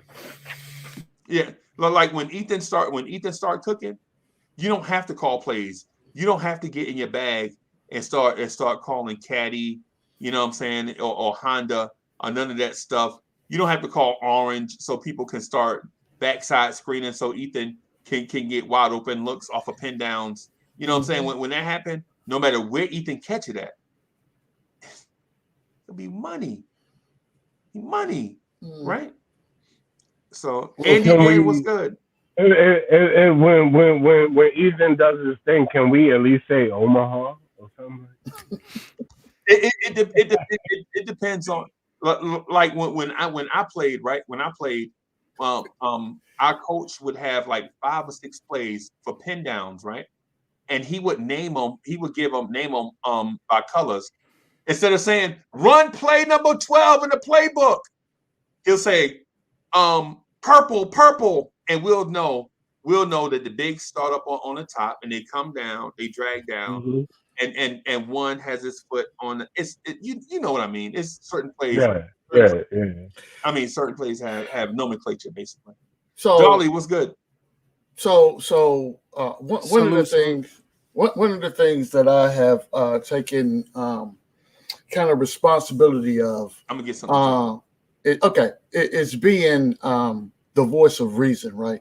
So we talk about a Quentin Grimes who has a total in the 5 games we played of 4 minutes and 34 seconds playing time, real time in a professional basketball game. Now, this is a game, mind you, that we were slaughtering the Orlando Magic, right? They had no clue what was going on. So I'm telling you right now, the starters were not on the court at this time when Grimes was in the game. So you're playing legit against the same people that you could have potentially played against in preseason, because these are not the starters, because they know they're not winning this game. I would tell you that Quentin Grimes has a humongous upside. I see it in the way that he plays the game, him and McBride both. But I would caution Knicks fans as to rushing these guys to play before they're ready. I promise you, if they show something in practice, whatever their role is in practice, and I got to think in my mind's eye, if the second squad is going against the first squad, then Tibbs is subbing these guys off of the bench. These rookies are getting subbed in on the second squad to go in and go up against the first squad. In my mind, that would be what's going on, right? I think right now they are showing practice because Tibbs still plays them when he has the opportunity to. I don't see them coming in the game for any meaningful minutes unless we have an injury situation, and then we got to fill that void. Or if somebody's out for personal reasons or something like that happens, then I can see them getting some burn. And that may help elevate their game a little bit sooner than what we're looking at. But I'm telling you right now, I am comfortable as all get out with these guys sitting back behind a Evan Fournier, a Kemba Walker, a Mitch, Nerlens, a Taj. When we talk about McBride, Grimes, and Sims, in order for them to grow into their role and not thrust them out there and force them into a situation that Obi was in last year. Right. Yeah. Because when you look at Obi, because he was drafted at his position and people automatically figured, oh, you spent X amount of time in college, so you should come into the game NBA ready. That's the most ludicrous thing I've ever heard in my entire life. Right. Well, see, that's no. All right, go ahead, yo. Yeah, my fault. First of all, City for real, salute, Soul Finger, Ethan, Sergeant Nick. You already know. Guys, what it do? Yo, here's the thing, man. I think a lot of us have forgotten that because we're the Knicks, right? We've got, we were always getting like, number 7, number 8 in the draft, whatever it was. Right. These players had to start because it's like these were the players that we had. But most teams that are good, their players, they ride the bench till they can prove something. So like, the Knicks fans are seeing these guys not really playing and they're like freaking out. And it's like, hey, that's what good teams do. There's players that are better right now that will help you win. That's who's going to play. Now, when the time comes that, let's say there's an injury, which there will be times where these players need to rest because of the point guards that we have. They're going to get their time. And it all comes down to what they can prove with the time that they receive. And it's interesting that you say that because when you look at the position in which McBride, Grimes, and Sims were drafted, that does not garner the fact that I need to get them in the lineup right away. Right. Absolutely. So that's an excellent point. I love that point. That's excellent. Right. But even if so, we got to realize and we got to understand one thing is this, like, it doesn't matter what position you drafted at. Like, you know what I'm saying? What matters is what you do. You know what I'm saying? This is true. Let's not forget that. It doesn't matter where you drafted at, what position, whatever. What matters is what you do, what impact you make for your team. Not saying that you're gonna make the same impact for every team, but for your team. And then you build from there, and from there you can, do whatever it is that you need to do. Just talking real basketball talk. I agree with that. To this standpoint right here, I believe that if these rookies were exceptional, and I'm going to call them exceptional because Tibbs has already told you he's on record for saying, in order for you to get in the game, you have to be excellent, not okay, but excellent in practice. Right. He said that out of his mouth now. Practice. What we talking about right now? Practice? Yes. He said. We gotta say. I gotta say it. He said. Not a game. Not a game. Not a game. But he said you have to practice. You have to be excellent in practice. So what that means for G-Man is if you're looking at real time, real game playing time, you have to be an exceptional rookie. Exceptional.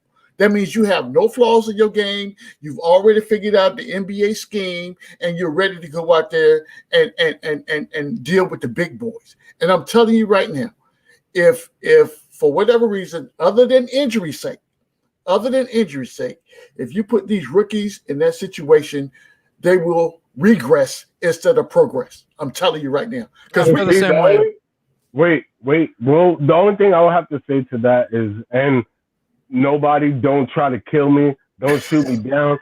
Don't get me wrong. What I'm saying is I love Tibbs, but at the end of the day, we could be talking about, like, you know what I'm saying, when you're talking about the standards of what a certain coach holds you to, we could just be talking about Tibbs standards, right? Like, you know what I'm saying? And we know his standards is high. And by all means, I am not trying to douse any gasoline on his fire. You know what I'm saying?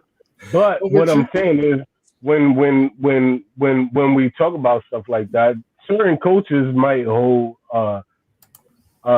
other, how do you say it, newbies, noobs, freshmen, rooks, like as whatchamacallit used to say, that I don't want to say his name, you know, Rook or whatever.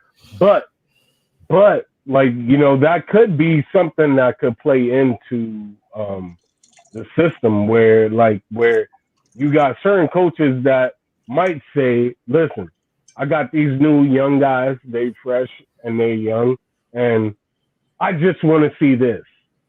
Like, you know, and I just want to see that.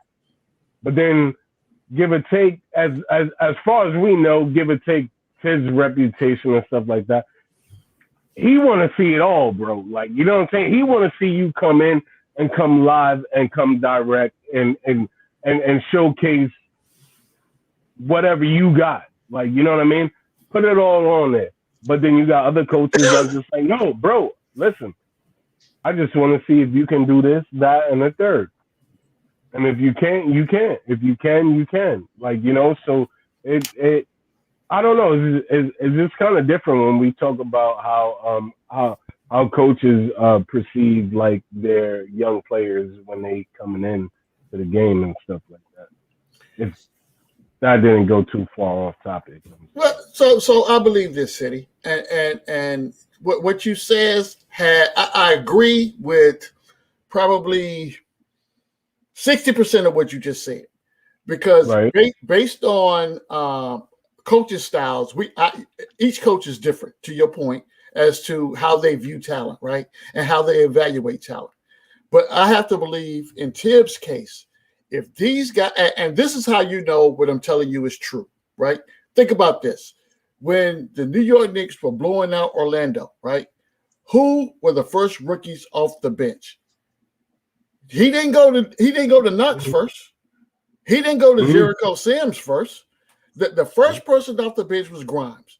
Grimes was the first person in the game, immediately followed by McBride, and then we go down the roster from there, right? So that tells me that he is pleased with what he's seen in the game.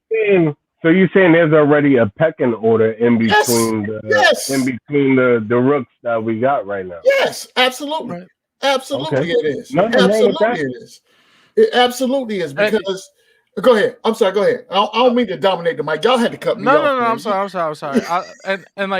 And the other thing too is just that, like, if you see the way Tibbs is, like, Tibbs holds everyone accountable. Like, that's the one thing that, you know, if there's anything that Tibbs does as a coach the best, I feel like, is his accountability, for the most part, is up there. Sometimes I think he needs to hold Randall a little bit more accountable, but that's neither here or there. Right.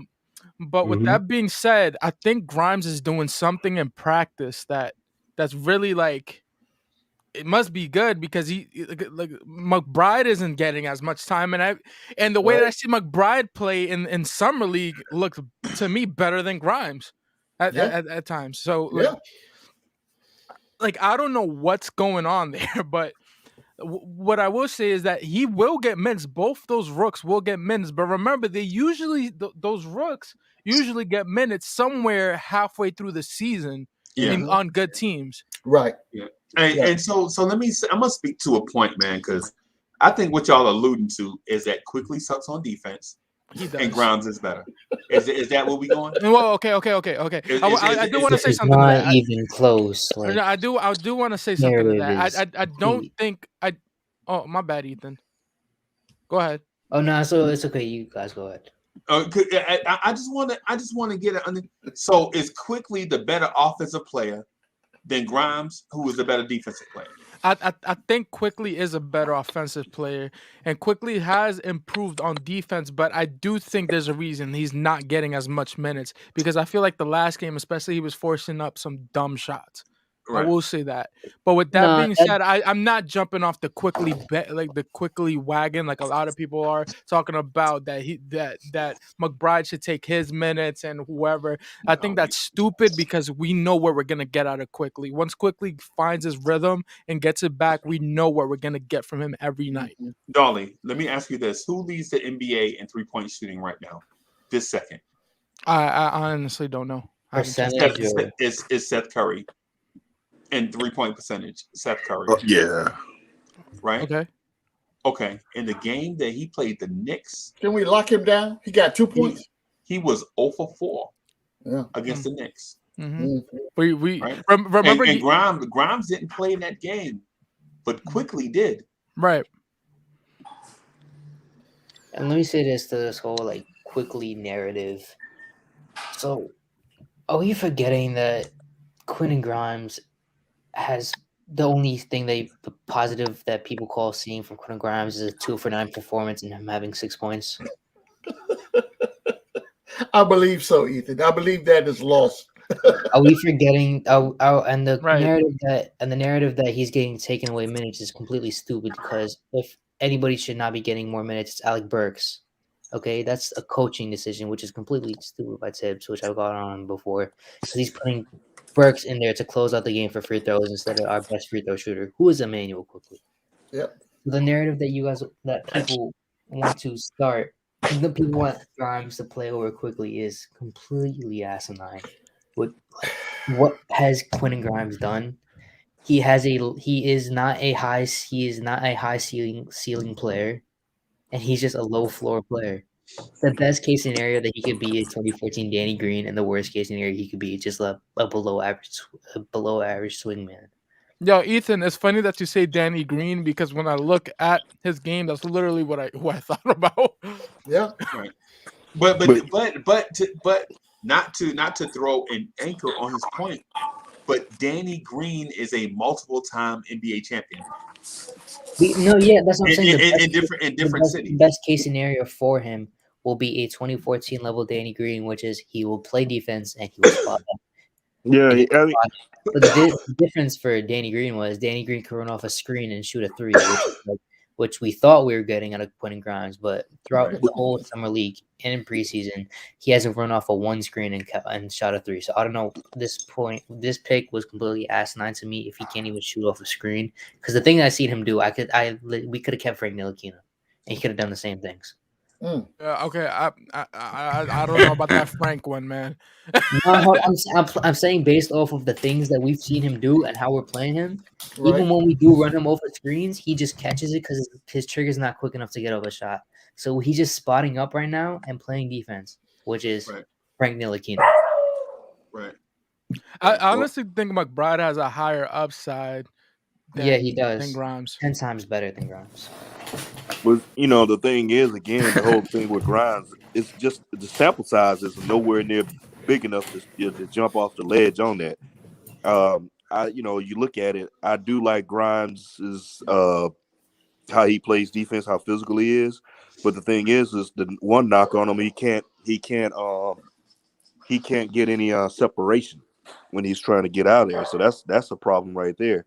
It's just, and like you said, good teams as my man Atmosphere just said, Atmosphere Audio just said, good teams don't put the young guys out there like that, man. And that's what we are. We have to. I think as a whole, Knicks Nation, we got to get in our mindset that we're no longer those in the sub the cellar dwellers. You know, those the down down in the garbage with our team. We're nowhere near that now. Right. And let those young guys come along. You know, give them time to develop and grow into what they got to do. That's all we got to do. Just stand back and let them grow. Because both these cats in a real good position, Grimes and McBride. Especially McBride, he's learning under both Kimber and D Rose. You know, so let's take a little cause to pause a little bit. But I mean, I like our picks. Don't get me wrong, but I'm still on the thing with IQ. I do believe he hit the sophomore slump really, really early. Yeah, I've never seen anybody hit it this hard, this fast. I mean, the season just started. Normally it happens like mid-season, but he came out like that. So maybe you get out of it sooner. Yo, so let me ask you something. Do you feel like with our picks that we picked, right? Do you feel like they got trade value right now? No, bro. I don't even want to start on draft picks because our draft picks are looking bad right now. None of them, like y'all don't feel like they're worth anything. Or? None of them. There will be no reason for them to be worth anything. No, they haven't done anything. Yeah. They have done nothing, and they're not gonna do anything this season unless you have a cat salary. Unless you use a salary. The highest trade value that any of our young players have is Quickly probably has a higher trade value than Obi right now. Yeah. If we're just being completely honest. Team dependent. Like if a team needs scoring punch off the bench to make a playoff run quickly. I'm talking about in general terms, because more teams need a scoring guard than a forward like Obi. That's the point I was going to get at, because Obi doesn't have a clear role yet. He hasn't carved out his niche yet. He can't create his shot. And that's what IQ has. Because if you would trade IQ would actually, like, let's say like you're trading IQ for like a guy that's on a good team, and that team is gonna rebuild. They're gonna build around IQ and like other guys. So then he will be like starting maybe or getting more minutes off the bench, and then you got that shot creation and all that. Like you can trade IQ to a playoff team and he'll get minutes right away just because he gives you shot creation and shot making. Yep. Unlike so that's a difference. So if you can explain, Ethan, if you can explain the difference of shot creation to those that may not understand the term, so with shot creation, IQ, when he gets high, especially, his ability to score opens up the court for others, which is like when you go back to the basis of Steph Curry being the greatest shot creator of the past 20 years. It's not because he's able to get his shot off one-on-one. It's just that the separation that he gets of running 3 people off a screen and they're all following him leads to a bunch of backdoor cuts. So IQ he's just more of a threat. And I get he's having a bad, like, he's not starting off well, but we're 4-1. And if anybody should be getting hated on, it's Alec Burks. Like, Alec Burks has been playing the most low IQ basketball that I've seen. And I'm actually on the Nick G point of view right now, which is we wouldn't need Fournier right now, and we wouldn't need Burks if we just traded up to go get Duarte. So. They tried. If you traded up, they get who? Chris Duarte from Indiana. Yeah, no, I know what you're trying to say, but like I agree, but at the same time, they did try to trade up, and it just didn't work out. Didn't work. Right. Yeah, you remember, Ethan? We were talking about it. The Warriors tried trading Moody. For Duarte, because Duarte was literally right 1 pick in front of them. I thought Duarte was gonna be good, and I didn't like him because of his age. I thought he was just gonna be a solid player, but he's still looking to be like he's about to be like 20-point per game scorer for his career. So we need more Dominicans scoring like that, man. Yeah. I just don't understand how people like last year. Oh no, go ahead. No, go ahead with your point, man. No, I'm good. You got because so here's the thing. if y'all would just do what Uncle Freezy tell y'all to do and just rock like that, we'd already be undefeated and we would have all our guys. Of course, I'm saying that in jest, right? Yes, yes. Of course, I'm saying that in jest. Because that is the feeling of every Knicks fan. Just do what I told you to do and we'll win. Every Knicks fan has the same stance. But to what Ethan is saying, I watched Alec Burks in that Orlando Magic game that we lost. And I was wondering why he was playing for the Orlando Magic.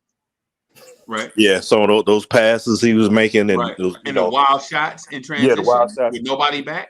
He's good. You know, Alec AB's good for some bonehead play here and there. What are you talking about, man? You see him some gator on the side or something like that? Yeah. Right. I was so mad at Alec Burks during that game, but you can't be mad at a player during one game when you know they're gonna through an 82 game schedule. The bad games are gonna be outweighed by the good games. At least that's my thinking. You know what I'm saying? Like when Gaston make me mad, my dog will go in the neighbor yard and dig up all the solar lamps in the yard. He'll just go dig them up, and I'll be like, Gaston, why you do that? Like, you got to tell him a story about the gnome. You got to tell him a story. The gnome, they got beef, bro. It's beef, bro. Yeah, if y'all don't know about it, y'all about to hear about it, bro. So I'll just tell you this. So the gnome makes noise, and Gaston just like to go bulldog it, just beat it. He just run head first into bam and knock it down and fight and have beef with it. And Good. Just shake it. He stopped that sound. I would be getting annoyed from that sound too. He did you a pleasure. Yeah, man. Yeah, man. He just and then he tried to pee. I saw my neighbor spraying the hose on it. I was like, hey man, you want me to just buy you another gnome? He like, nah, man, we good. Yeah, I think Gaston, yeah. You know what I'm saying? Yeah, Freezy's got the gangster pug, man. It's a pug?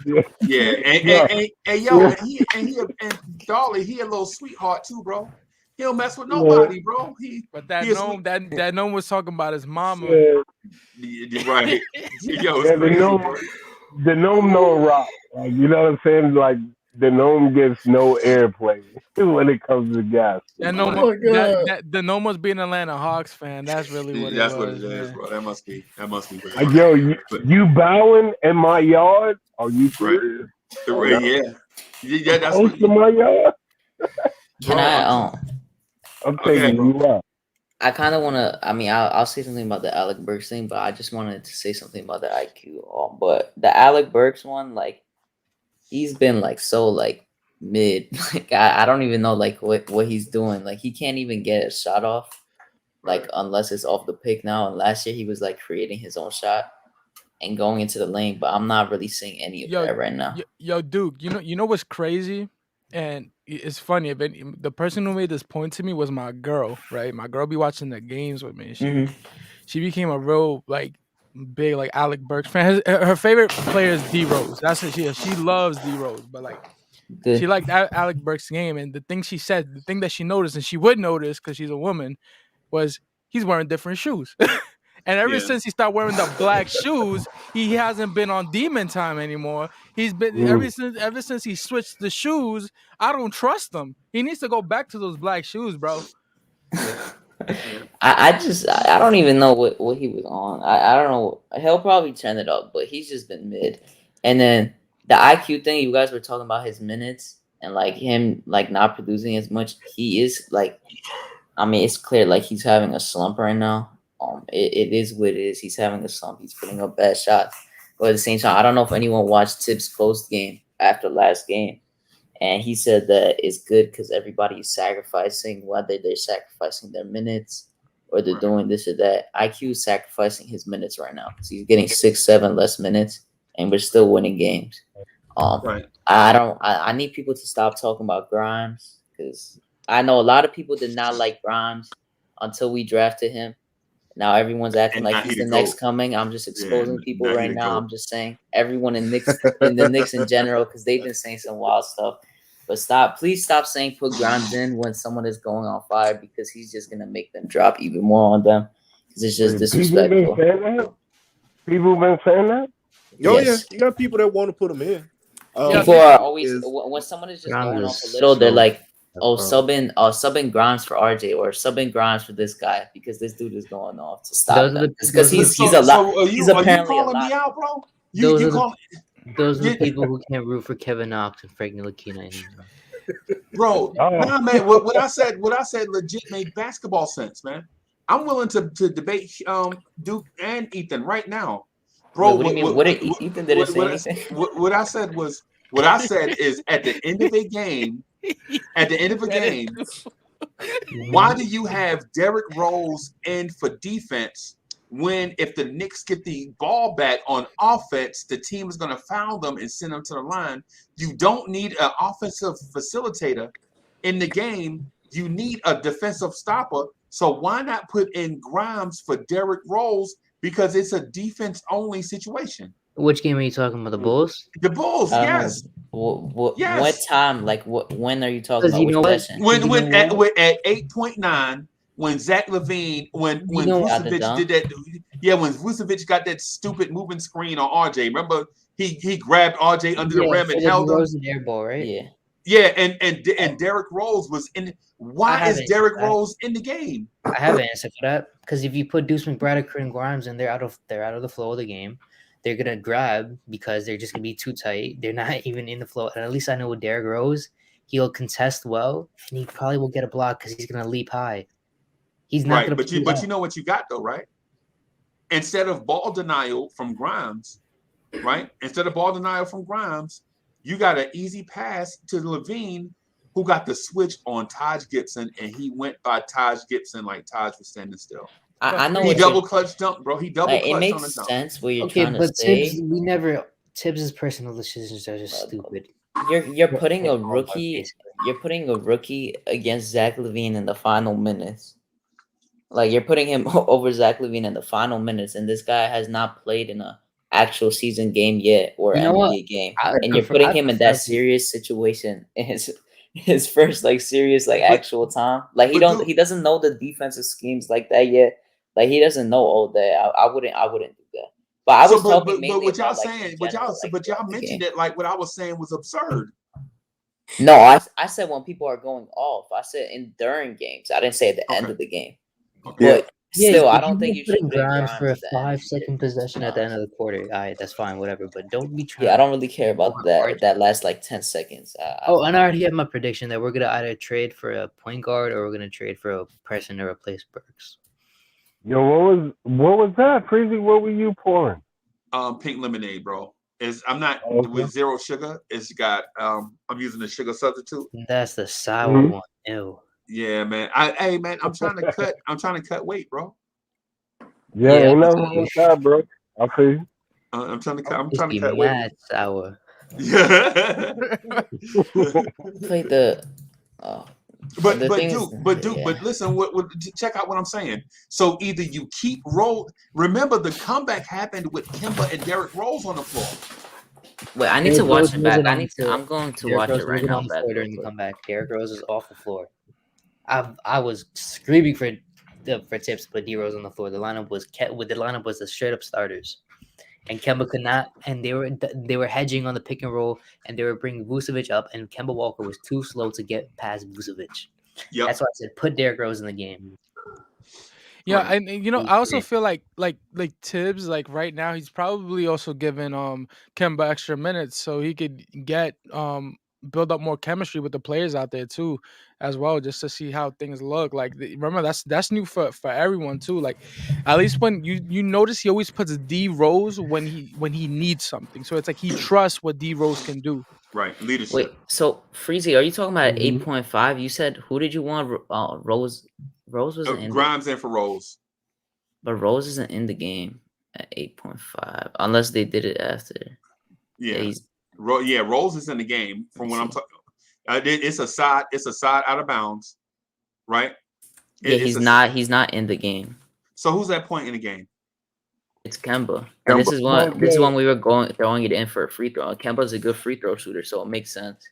No, not our possession. He's talking about defense. The Bulls' possession. Yeah, I'm talking about the Bulls' possession. Yeah, the Bulls. Okay. The biggest question is. So Burks was. It was Burks. Okay. Go ahead. All right. So the biggest question is, if we didn't have Rose in there, who would you rather have in there? Rose wasn't in there. I think you guys are forgetting. It was Burks though. It was Burks, Fournier, RJ, Taj, and Randall. It's Freezy is right. For the DeRozan possession, it's Fournier, RJ. Oh, you said 8.5 because you were saying the 8.5. Because I'm going through the increments. That's why I'm like 1 o'clock. But Freezy, D-Rose wasn't on the Bull. D-Rose was on Lonzo. So Lonzo wasn't moving at all. He was in the corner.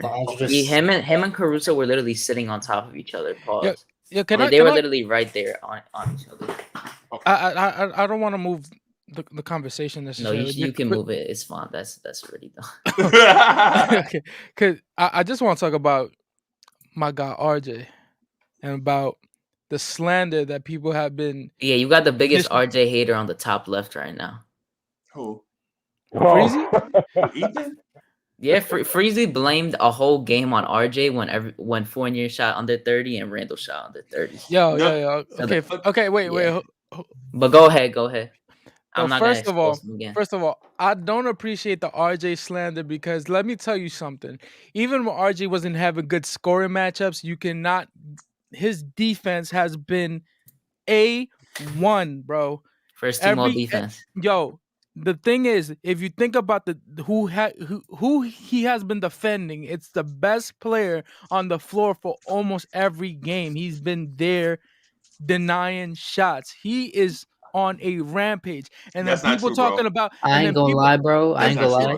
That Celtics game and that Sixers game, his defense was overrated as ish.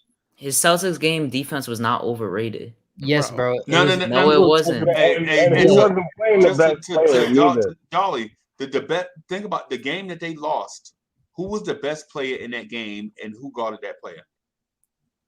I don't blame that. I don't blame that on RJ because Alec Burks was in the game when Terrence Ross scored 17 points. I mean, but we're talking about Terrence Ross. Terrence. Like I was gonna say, Burks let Terrence Ross drop mad buckets on him. Like RJ got dropped a few on him, and then he fouled him on a 3, and then Burks got the same exact buckets. But Terrence Ross has always done that. That's what I'm saying. I'll say this though, right? His defense against Jason Tatum was overrated because Jason Tatum just missed a bunch of open shots. He played during the whole game. Because I know what you're trying to say. I know, hold on, but let me finish. So Jason Tatum missed a lot of shots that he usually makes. Yes, RJ recovered well, but it's not like he locked up Tatum because on that possession where Tatum had that shot for the win, Tatum beat RJ off that screen. Tatum beat RJ. And RJ still contested him fully on that shot. You still got beat. It doesn't matter if he gets. It doesn't matter. It does matter if you get beat because because he's gonna get beat. But the thing you want RJ to do, just like I think literally everyone said. Okay, but every player in the league can recover if they get beaten. That's just you just have to be fast enough to recover. So I don't that's not an above average defensive play to me. And his defense against the 76ers was overrated because he kept letting up a bunch. He did not close out hard enough. He didn't close out hard enough, and Burks didn't close out hard enough, and that's why they kept getting a bunch of corners. I don't know who said. I didn't say he played good. I don't know who said he played. So the defense in those two games were extremely overrated. But the defense he played against the Bulls was probably the best defensive game he played. But my point is a guard was torching the Knicks with RJ Barrett on the floor.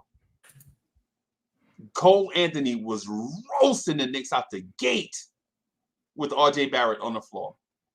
Right. Okay. And what wing? And with Randall on the floor and with Fournier on the floor. Right. But this is a RJ defense conversation. It's not about those guys, right? So what I'm saying is this.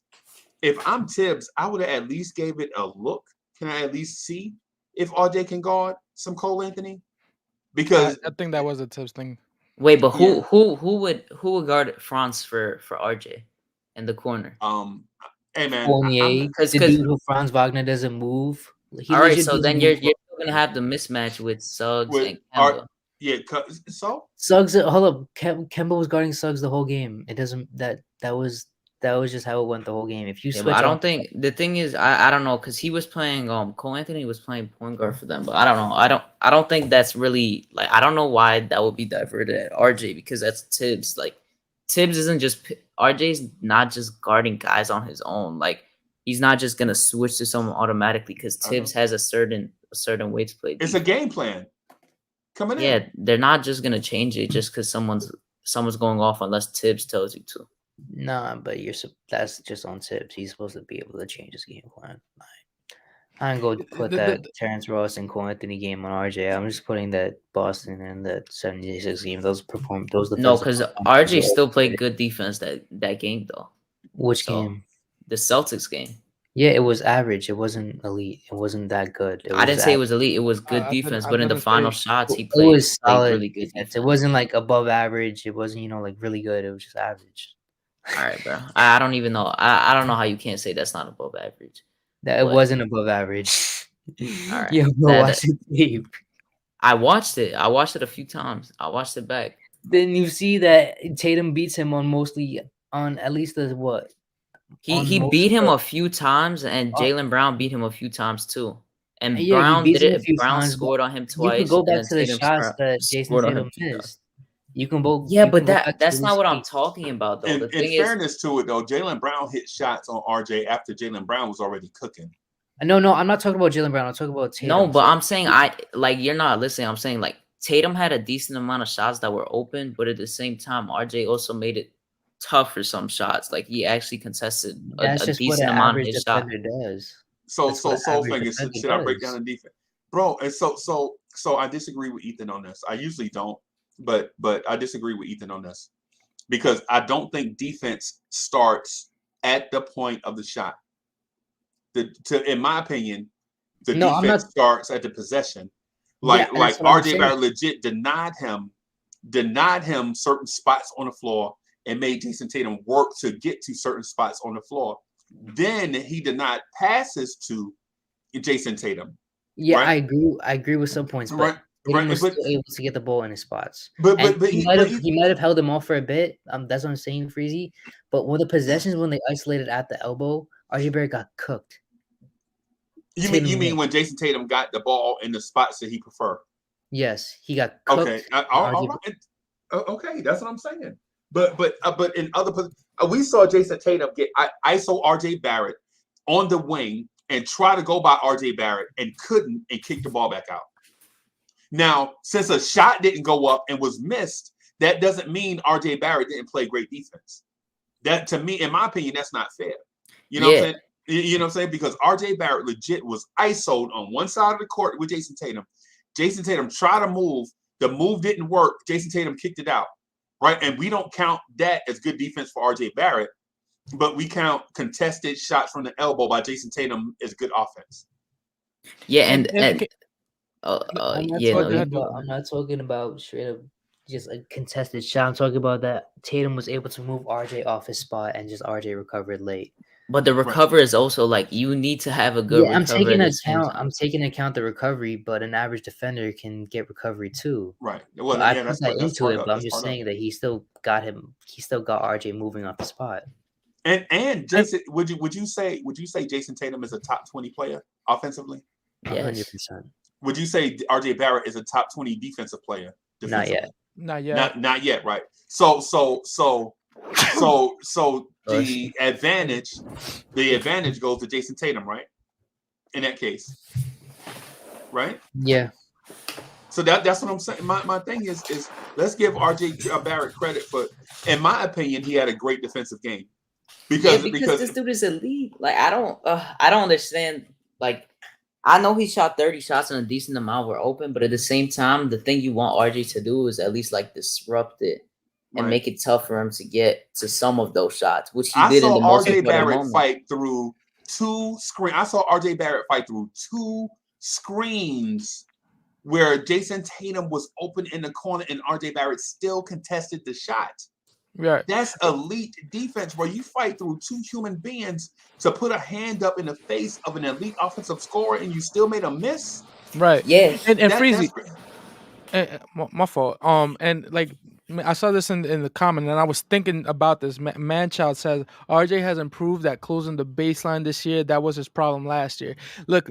I'm not gonna talk about play by play everything that happened, but the things that I have seen from RJ that I've been loving defensively is that he has been using the baseline as a second defender. Like now, he used to get beat all the time on the baseline through backdoor cuts all the He time. still does. And it's gonna happen. I think that happens to everybody. I think it's unfair. Though, Dolly. That's not. We keep saying these guys get beat weeks. Bro, these guys have 1 foot on the box, and their responsibility is dribble penetration down the lane and the close out in the corner, right? And so what happens is when they kick the ball out to the perimeter and there's a wide open 3-pointer on the wing, if RJ goes to the wing, the dude from the corner cuts back door. The dude only has 2 arms and 2 legs, bro. No, but that's what I'm saying. No, I'm not bashing him. I'm doing the exact opposite. I'm saying that he has improved at defending the baseline. Right. Yeah. I mean, because if he gives up a wide open 3 from the wing, we like, well, why didn't RJ Barrett close out to the 3-point dude on the wing?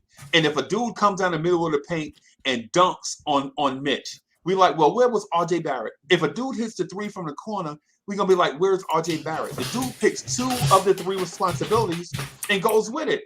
And the one that he can't stop, we're like, well, he gave up the 3 from the wing to Lauri Markkanen in the Bulls game last year. He gave up 3 of them to Markkanen, bro. You can't stop a 7-foot dude shooting 26-foot threes and be responsible for the dude in the corner and be responsible for the dude driving dribble penetration in the lane, bro. You just can't.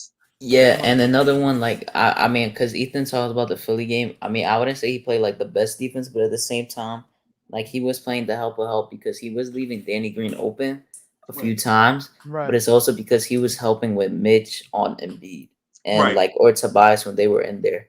Especially there was one play where he, like, double-teamed Embiid with Mitch, and he forced the travel with Mitch. So it's like I don't know. And we talking about a dude that's 210 pounds. We talking about a dude 10. We're not talking about a dude 230. We talking about a dude that's 210. We're not talking about the prototype NBA. We're not talking about a dude 6'8", 220.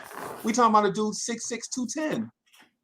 Yeah, and the thing I like to see is Jaylen Brown got a layup on RJ, and then the next play RJ gets it clean off of him when he goes up, and he got a block on Tatum too that game, when he tried to put it up. So that's all you can ask for. What we say, the thing that you can't say about RJ is he got beat from a lack of trying, right? It's dudes in the NBA right now. They get beat. They look, oh, okay, yeah, he beat me. You know, he's spending the most time on defense out of everyone on the team. Yeah, the most. Like he's moving he's moving so much every single possession. Right. Like Levine was going off in the first half, and then he scored 17 in the first and 8 in the second. Well, it's also because he wasn't shooting as much, but it's just like you have to move with that shooting guard and small forward so much, especially with Levine being that fast. He is gonna get backdoor passes. It just is what it is. Right. Things happen in the ice pick and roll. If you show more men on one side, it means your weak side, so to speak, is going to be on the opposite side of the floor. Because if you outnumber on one side, that means you're outnumbered on the other side, right? And so you can't expect RJ to have there's just 1 foot on the box to help against dribble penetration down the lane. No defense wants to give up dribble penetration down the lane. Rim protection is what they call it, right? You can't give up the shot to a dude on the wing, and you can't give up a shot to a dude on the corner. And RJ picks 2 out of 3 to defend, and all of a sudden RJ's a bad defender. Yeah. I never said he was a bad defender. No, I didn't say that, darling. Oh, okay. Yeah, Dudley, why do you keep thinking this is like a because I started the conversation. That's why. Because I started the whole RJ topic, so I thought you guys were talking about me for whatever. Nah, man, we never said that. Nah. So I got a jet for a minute, but I'll jump in the I'm gonna jump in the chat and stuff like that, and rock with everybody because Okay. What I like I'll still be here for it. T. Williams, what's good? Yeah. But yeah, man, I'll holler at you guys. But I'll be in the chat though. Hey, we'll definitely be on tomorrow too, man. Or today. All right. Yeah, I'll be on tomorrow too, guys.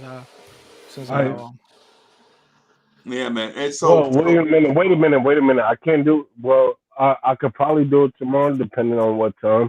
Cause it's Young City's birthday tomorrow. Like, you know what I mean? Oh, happy birthday! Happy birthday to the young man.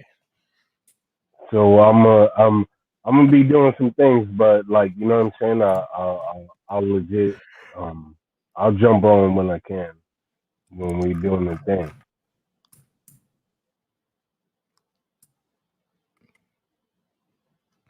I love how it's just dead silence. Yeah, I don't know. Nobody's saying anything. Yo, hey, darling, because I was trying to show you. So I got one of these, bro, and I don't know what I'm doing. Oh, we'll talk off chat. I'll show you how to use that joint. Okay. Off yeah, man. So I didn't want to match Ethan's point, bro. I just think we are super harsh on RJ Barrett. And y'all know I'm RJ Barrett's you can't be saying that. You literally blamed the whole game on him when Randall was putting up bricks and Fournier was doing the same. Yo, Duke, you're saying he's backpedaling right now? Yes. And he knows it too. That's why he's looking like that. Look at him. Come on, Duke. Don't do that, bro. Don't do that. You don't even know who RJ Barrett is, bro. I had to put you on. Come on, man. No, you didn't, but we got the clips of you saying it. So a lot of RJ's the RJ slander started with the draft. You know, or the Knicks can't get it right. The ping pong balls didn't fall. You can't get the number 1 pick. The Knicks should have had Zion. Or and I was looking at it right now. I think we're doing. I mean, I never had a problem with RJ. I like the fact we got RJ. Zion, they've been the same amount of time. Zion is not even playing right now for another injury. I think with RJ in his time has missed 1 game his whole time in New York, and they made him miss that game too. Nah, in his rookie year he missed a few because he had like an ankle injury. 9 games for the high ankle sprain. Yeah, high ankle sprain. But my thing is the best ability is availability, right? That's correct. And RJ's gotten better since he's been in the league. And he's got to make, everybody needs, chill with RJ because he made a position change and he's asked to do more. Same for IQ. They're both asked, they put in situations, they got to figure out some stuff. But look, you're not going to find a young player like RJ, man, just fall out of trees, man. I mean, he brings a lot to the table and he has I'm not going to say ceiling on, like I said, don't tell me the sky's the limit when you got footprints on the moon, man.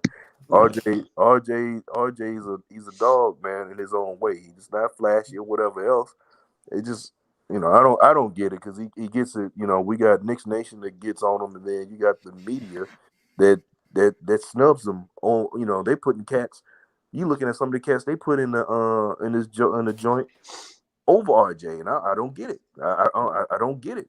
Yeah, Duke is doing Uncle Freezy slander though. This ain't even about RJ. I mean, I'm rolling with Duke on with Duke and everybody. That's it's not my word, it's your word, Freezy. I don't know why you're mad about it. And what? I'm not mad, bro. I'm not mad. Yeah, I'm not slandering you. That's just what you say. I'm using your words against you. No, you're not using your word. You're not using my. I understand. I said him. I know. You know what I'm saying. I'm with it. You know what I'm saying. But I'm saying that Duke is.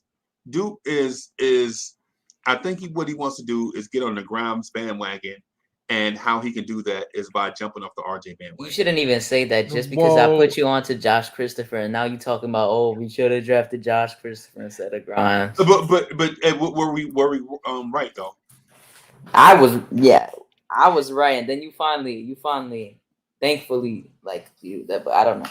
Can't say anything because he's not getting too much time because they got a lot of people on that team. Yo, Soulfinger, and here's the thing too, just piggybacking on what you said about RJ. The slander doesn't make sense because at least we have a player that's been consistently improving since his rookie year.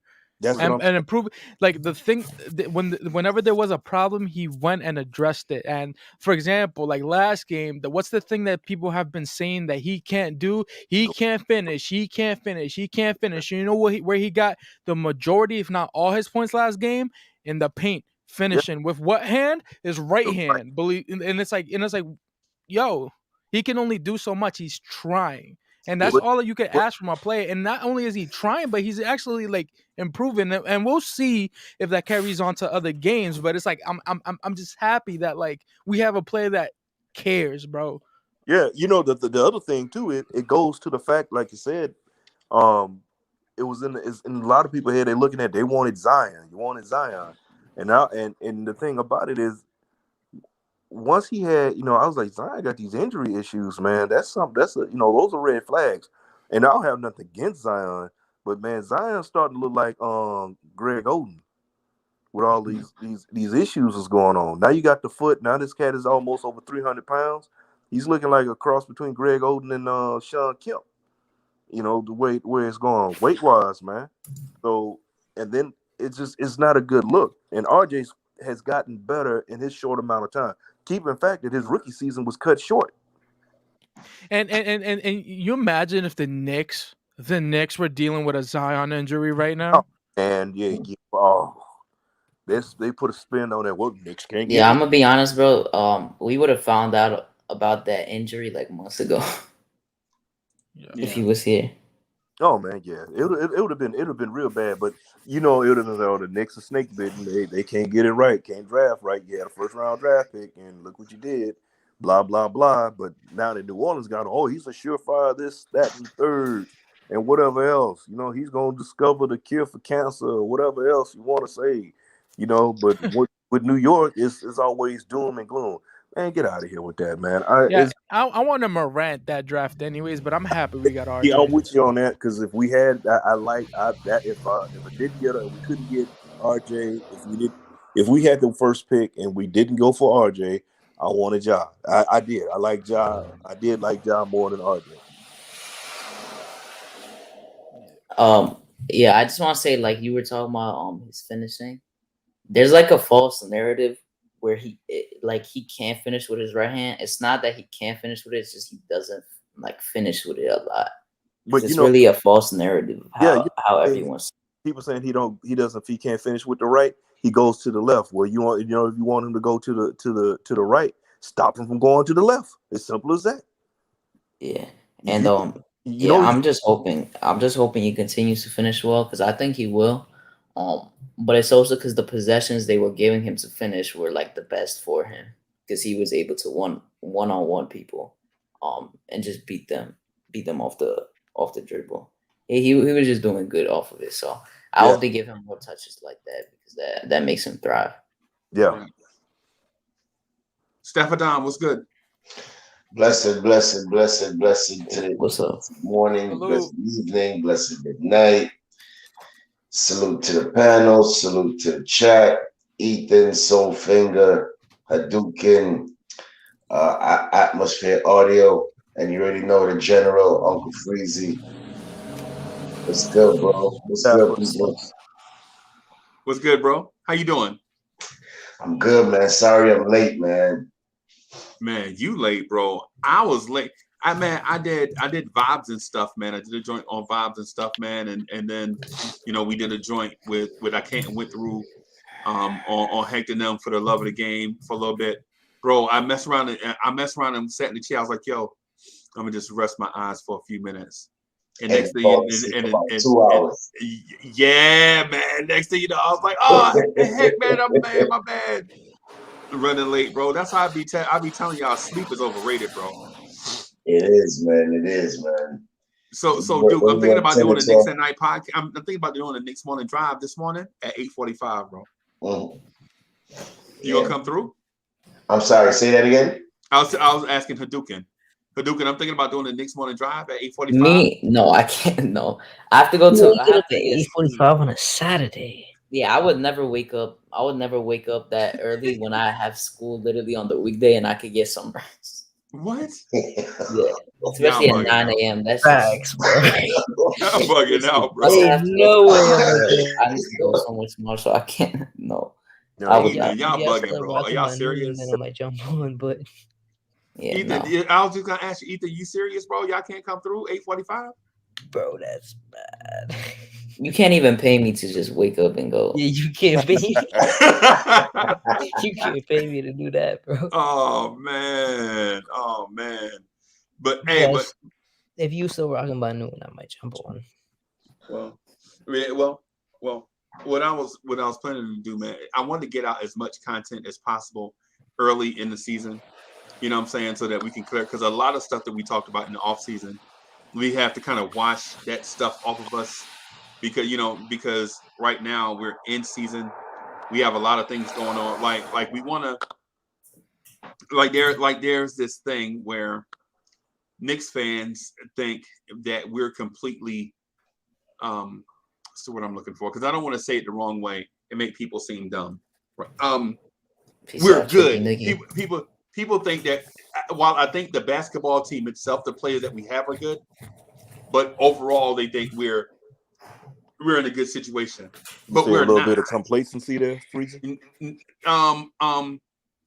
In a sense, but not because okay. So for instance, I think we're at 85%, right? Because we don't have a key rotation guy 80 here yet, right? Because we don't have Nerlens Noel, right? And people are like, well, Mitchell Robinson needs to get his conditioning up. How? The dude is heavier than he's ever been, and he's playing more minutes than he's ever played. Well, Freezy, what they mean in game condition? It may be, bro, but he game condition, not literally condition, but game condition. You know, making sure he, the minutes that he do get, that he could survive when he out there.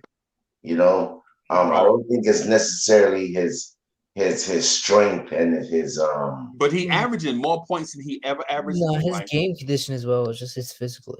He can't get up and down the court. No, he just got to get accustomed to extra weight. That's all it is. Because when Mitch came into the league, he was only no bigger than a snap pea, and now he got this size. That's flex, and you gotta, anytime you put on extra muscle, you gotta get used to carrying it. He'll be fine. Mitch will be fine. It's just that Nerlens in that knee, man. We need to get him some BC powder. Yeah, it's him. He needs the strength right now, man. Yeah, and so I misspoke about Mitch. So he averaged one season. He averaged 9.7, but his averages are up. I think over last season, right? And he's averaging. I think his rebounds are up too. I think where's his rebound? He's like at 9, I think. He's at 9.6, right? 10. And Dolly, guess what? He has only missed all year. And Mitchell Robinson, I think, has only missed 6 shots in 5 games. What's his defensive net rating, Freezy? Let's see. I don't even know how That's to important too. I think right now it is 2. Talking about Mitch real quick, you had others that were out there talking about get rid of Mitch, and I mean, it was a lot of people want to get certain people, certain names. I know seeing people in some chats, not saying necessarily in yours, Freezy, but others I've seen, they wanted Drummond, they wanted this, whatever. Man, Mitch has proven his worth when he wasn't in the playoffs. That's a fact. Mitch, I mean, seriously, you had Mitch, the playoffs would have been a different thing, man. Right. Besides the rule changes now, because Mitch on the floor, if he doesn't block it, he's altering shots. A lot of people, a lot of times you don't see him trying to challenge Mitch. So, Finger, let me show you an example. When he got the injury last night, right? Oh, yeah. Came back in. What he did the first thing when he came back in? Yeah. Because SWAT. Yeah, because when he went down, it was like the Autobahn to the rim. Right. It going right on in. But once Mitch came back, it was like, oh yeah, we're not gonna try him. It's like Debo on a gold chain, man. It just ain't gonna happen. Right. I said it this morning on the morning drive. Mitch is very valuable to us. But that's what we need to do. He gives us our daily scare moment of the game so far. We see that he's very valuable to us. The rebounds, the offensive putbacks, the defensive blocks, just the presence that he has, as you said, Soulfinger, to alter shots.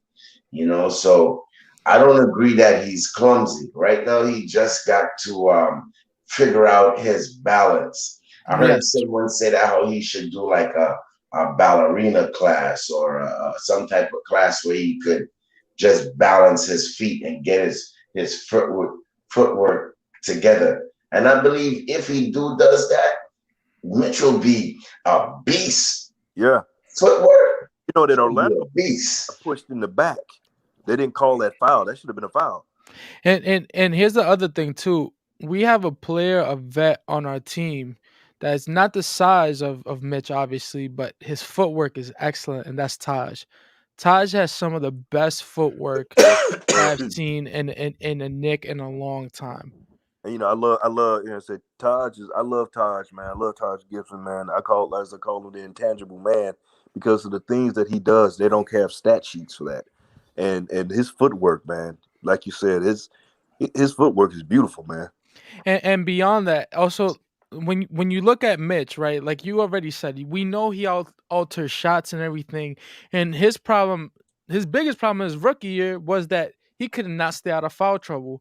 Yeah. And so far this year, I think he got ejected out of one game, and it was like towards the end of the game. And let's be real, that he didn't get ejected. He got fouled out.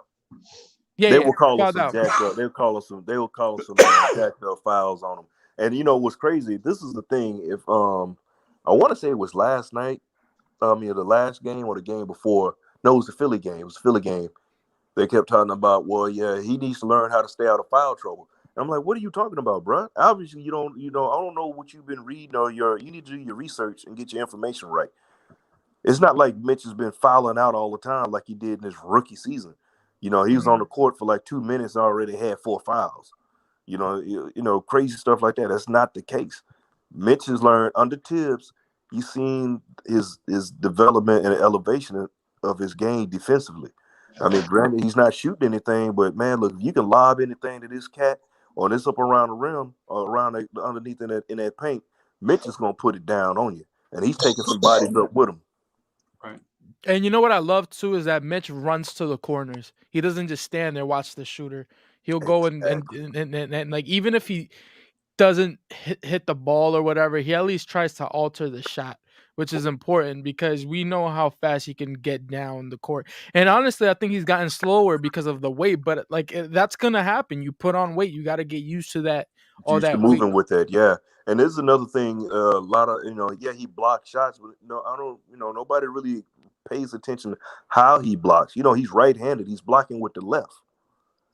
So, Finger, you think they should run some more plays for Mitch? Like, for example, right, like the first play of the game, right, with the RJ alley-oop to Mitch. Do you think they should run more plays like that to Mitch and get him more involved in the offense? I would keep things the way it is, me personally, because Mitch doesn't ask for the ball. You don't need much to get Mitch going. No. I'm not saying he should ask for the ball. I'm just saying should. No. I'm just saying that. No. I'm picking up what you put down, but I wouldn't really worry about it right there because I would because Mitch gonna get his regardless, either off the putbacks and then eventually, like you said, the lobs. Is other players that I would focus on them because we have some that are high volume shooters. A couple of guys are high volume shooters. They got to get that. Like Alex Burks. Yeah. And see the thing about Alex Burks, he's decent in the season during the season, but he's a playoff player. All right. What I'm saying, right? You see, like how we have threats like Vucevic and what's his name, Philly guy, and all these centers, right? Mm-hmm. What I'm saying is like, see, like how they are offensive weapons. Should we have him as an offensive weapon when we have particular guys like them, like to okay, I not sleep on Mitch? Oh, you saying more or less like use him to start putting more pressure on those centers, like the centers would put pressure on us if we went that way, right? Okay, yeah, I'm picking up what you're putting down now. In some instances, yeah, I would because I would like to try to try to get at them and try to get them in foul trouble, but it's like it's a game of chess. I mean, I'm really not that great of a chess player, so I always resort back to dominoes. It's like a game of bones, man. I'm trying to set you. I'm gonna give you 10 so I can crack you over the head for 25 down the line, or lock the board and take everything out your hand. So that's just the way I look at it. What do you think, Freezy? No, I don't run stuff for Mitch, because Mitch hasn't proven that he needs more touches offensively down there, and he hasn't proven that given more touches, given opportunity to be an offensive threat, that he can actually do anything with the basketball. Right? He's not going to threaten the rim. Right? He's not going to face you up, not jab step, not put the ball on the floor, not take a long jumper. You know, not scan the defense and make pinpoint passes. With Mitch is I say this with Mitch. Mitch is a Electra 225 silver with a black rag on the top, right? We're gonna let him be that deuce in the quarter. If we need another car to do something else, we'll go get something else. But Mitch is perfect in what he does for our team, right? I don't want to say, because if it was a case of we needed low post scoring and we wasn't winning games because Mitch couldn't provide that low post scoring, then I would say let's explore it. No, Freezy, I wasn't saying low post score. We all know he can't do that. I'm just saying as fact as looking for him more on the pick and roll, the screen and roll. Right. You understand what I'm saying? Stuff like that. Yeah. Right. We don't have to go to him as a main offensive source. I'm not talking about that. I'm just talking about being a lob threat. You understand what I'm saying? Now, Look for him more on the lob, bro. When we have bigger centers like Embiid and Vucevic, try get them in foul trouble. I ain't saying necessarily he has to be a 3-pointer or take a jab step. No, I ain't talking about nothing like that. I would say this with that weight on him, though. He changed it. It things the whole dynamic of his game has changed, because you saw look, Freezy, you said this earlier today, or was it yesterday? You saying looking at Mitch next to Embiid, he bigger. He bigger. And you Embiid, saw Embiid tried to bag him down, and Embiid was actually kind of bouncing off. He was bouncing off Mitch. Right. Before, if that would have been, he would have booted Mitch across the court. Yeah. He'd have backed Mitch down to Camden. For those that know the Philly and Camden, you know what I'm saying, geography, they know what I'm talking about. Yeah, he would have bagged him down and punished Mitch. But now he couldn't do it. And then on top of that, Drummond didn't want none of that. Drummond saw what he was doing in Embiid. He said, man, I don't want none of that action, man. Right. You saw Drummond complaining. You saw Drummond crying like a little wimp. He was like, I don't want none of that smoke. I want no part of that action. And Drummond didn't go down there before. Now, remember before Mitch got hurt and everything last season when he did try to go at Mitch. He had a 30 and 20 game against us. Remember that? Yes. When he was with Cleveland. Yeah. Mitch up here, hey, you see Flex doing this thing, you ain't moving him. You got to deal with that. Now he got that size to go with his athletic ability, and then you got a center with a 7'4" wingspan, man. That's ridiculous. Right. That can Nick, we not talking about Mitch taking threes. Of course, we want him down in the post. I mean, down on the block, getting rebounds and double. All we're just saying that how, in my opinion, we want him to be more involved in the more lob threats, the more pick and rolls, the more little screen and rolls. Look for him in that type of offensive way. Yeah, but he's talking in more generality, though. Not like on what we're 3-pointers and all of that. Nah. He's not talking about what we're saying. I think he's like more talking about general, because that's like. Yeah, talking about some people want Mitch shooting threes. Man, I want Mitch shooting no three. No, you don't want that. No. So that was taken out of account. Y'all let me finish. The thing about what I'm saying is the thing about an offensive player is you don't have to score 40 a game. You just have to be a threat, right? It's what keeps your man on you defensively and not go double team and Hadouken. You know what I'm saying? Like when Mitch catches it, we know, and the defense knows that Mitch is not going to do anything with that basketball whatsoever, unless it's a lob at the rim or offensive rebound putback. Right?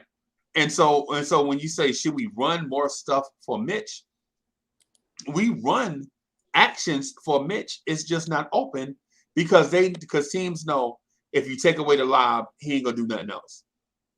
That's why you see centers, instead of flying to the rim to get in front of Mitch, they ride his hip when he runs to the basket, because they know if they keep themselves in between the passer and Mitch, they can intercept the basketball. They can tip away the lob by just doing that. That's why you hadn't seen as many lobs.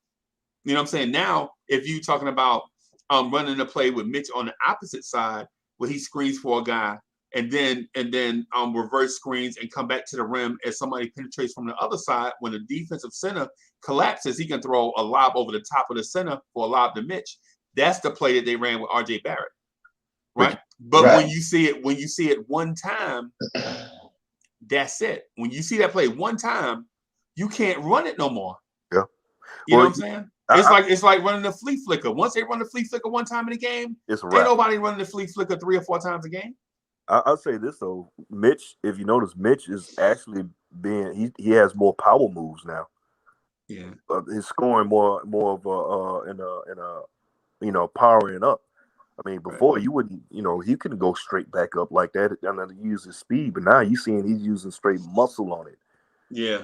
This exercise is paying some dividends early on, and once he's used to carrying that weight and he's running with it, he's gonna be even better. I mean, he's a load. We can rightfully say that Mitch is a load.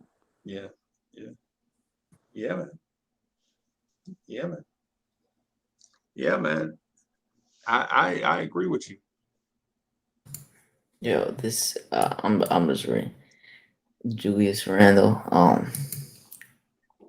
We're gonna have to go against Ingram next game, and they lost today.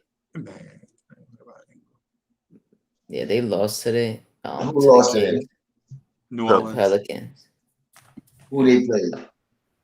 Atlanta. The Sacramento Kings. The Kings. Oh yeah, they played Atlanta the game before though. Yeah, they lost by like 2 points. Yeah, and the thing is, the Sacramento Kings shot 50% from the floor. But you know what you said. Yeah, but they've been shooting good so far, like almost every game. And if Mo Harkless was lighting them up, look, Mo Harkless he's not a scorer or nothing. But if he was lighting them up, man, Jesus help me, Lord. Well, Mo Harkless play for New Orleans now. Sacramento. Oh, Sacramento. Oh, okay. Orleans got something up on New Orleans, and if he did, Lord help him. How bad Marvin Bagley gotta be? He can't even beat up Mo Harkless for minutes. He can't even get minutes, bro.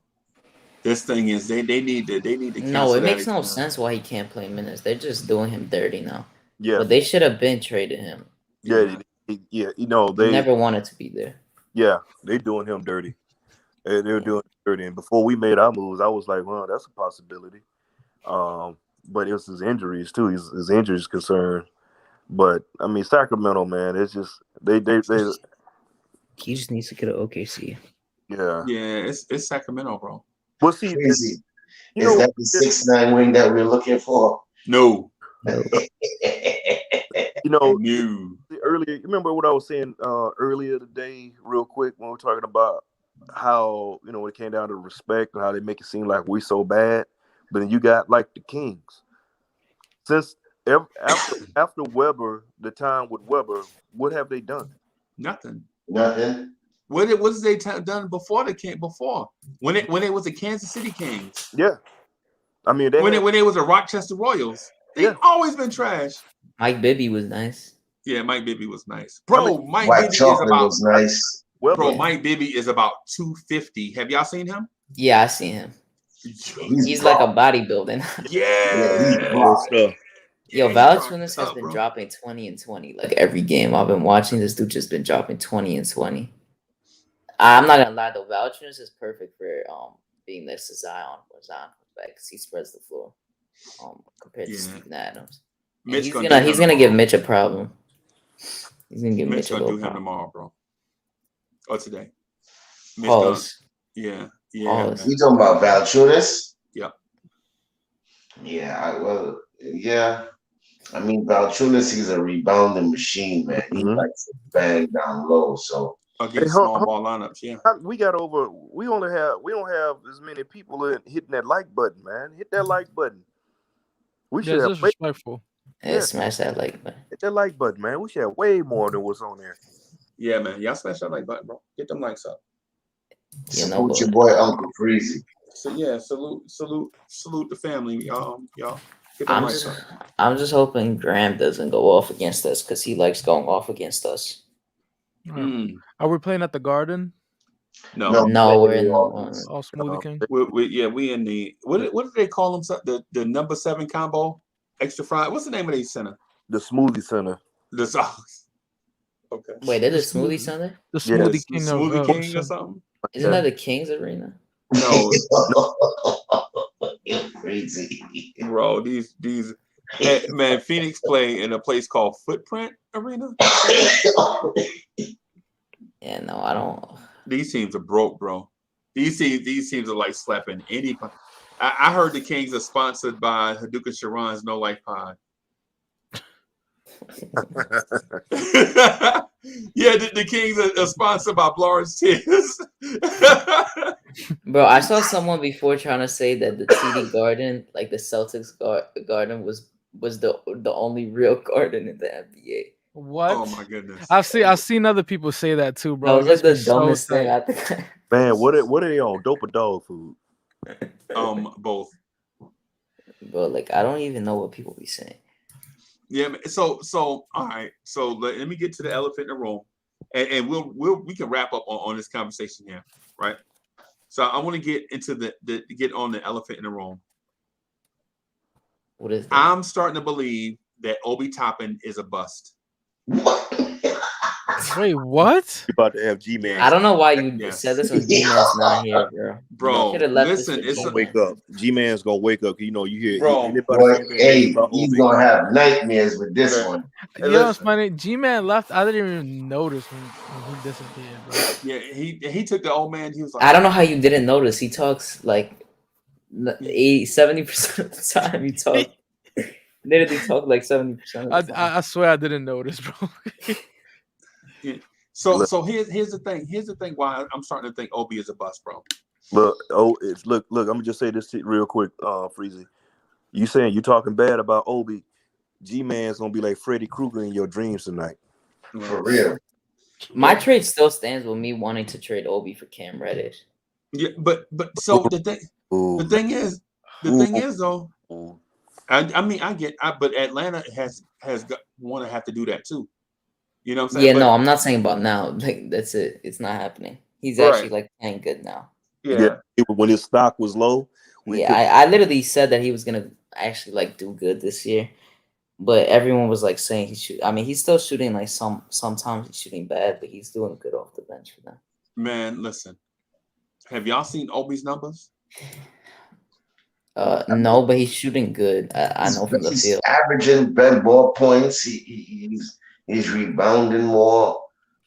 I don't see the bust where you talking about. He's way better than Patrick Williams. He's not way better than Patrick Williams. Stop. Patrick Williams is a better player than Obi Toppin. Yeah, Patrick Williams is better than Obi. Patrick Williams. And he plays defense too. Patrick Williams is a two-time better player than Obi Toppin is. But I heard he's out, right? He out for the season. He got a wrist injury. Yeah, he's done. I think it was during our game. Yeah, it was the Mitch. Yeah, it was. I feel bad for him. I like Patrick Williams. Me too. He's just screwed over my fantasy team. Did you hear what Clyde said? Even Clyde think Patrick Williams is a bust, and you gonna call I don't even know what he's talking about. Bust? Nah. So y'all gotta let me finish my point because y'all how we talking about? I said Obi Toppin a bust. Y'all talking about Patrick Williams. I don't even know who brought up. I don't even know who brought up Patrick Williams. I'm gonna be honest. I didn't even say anything. So Obi is shooting 18% from three. Yeah, I know. That's the thing. 18%. And when you watch the games, teams are leaving him wide open, bro. I mean, but still, I mean, granted, yeah, he can't hit an elephant in the backside with an ironing board from 3 right now. Yeah, I'm not gonna lie. I'm letting people pass on bad shooting just because, like, I'm looking at people's numbers and people are like just shooting so bad, like just to select people. Like RJ's field goal is not the best. Like, I looked at Dame's shooting is like horrible, like Harden, like all like, that's why I give like people passes right now. I think it's because of the rule changes. Don't you guys think? Because people now can put a little defense a little bit. Well, you know, tough on people. You know, they were looking at. I saw a stat that was put up. Meet Harden, and who was the other poster boy of drawing fouls? Lillard. It was Lillard and Harden that they're talking about. No, Lillard doesn't. It wasn't damn. Yeah, but Lillard, he called Lillard name in it too. But their points have dropped because they can't get those little Bradley Beal. Yep, Bradley Beal. Yeah, Bradley Beal. Yeah, they can't get Beal. Trae Young's points haven't dropped though. Trae Young just been. Yeah, no, Trae Young's points hasn't dropped, but he's just been like, I don't know. He just complained about it. His team's still winning, and he's still getting 25 and 11. Free throw wise, because they were like down 4.5 or something. Like he was like 4.5 or 4 point something like that with his free throws because of those calls they're not getting. They were getting all those little cheapy fouls. They can't get them now. Now you got to I don't take this thing too seriously about players in this point shooting. James Harden and Trae Young are elite, special offensive talents. They'll be all right. Well, you know, Harden's problem is he got that he's injured and he's coming back. He's trying to get back. Well, he took 19 free throws today in today's game, so he'll be all right. And so the thing about Obi Toppin being a bust, bro, is the defense. People rush to defend Obi, and what they say is, look at Obi Toppin's field goal percentage. Man, he's shooting at one time. I think he was shooting like what 65% from the floor. Yes. And so it may be down now. I don't know, but the thing is if Obi Toppin is shooting 65% and they're mostly dunks, what's going to happen when the dunks disappear? Well, you know, Obi goes to the rack, though. Yeah, 60% right now. Yeah. He goes to the rack, and I'm seeing. I mean, he only goes to it in the fast break. I was just about to say that. Mm-hmm. Yeah, that's the only way he. And for the lob threats too. Put the ball. I think we all agree that the Obi pick was really stupid. In a sense. You know, I like Obi.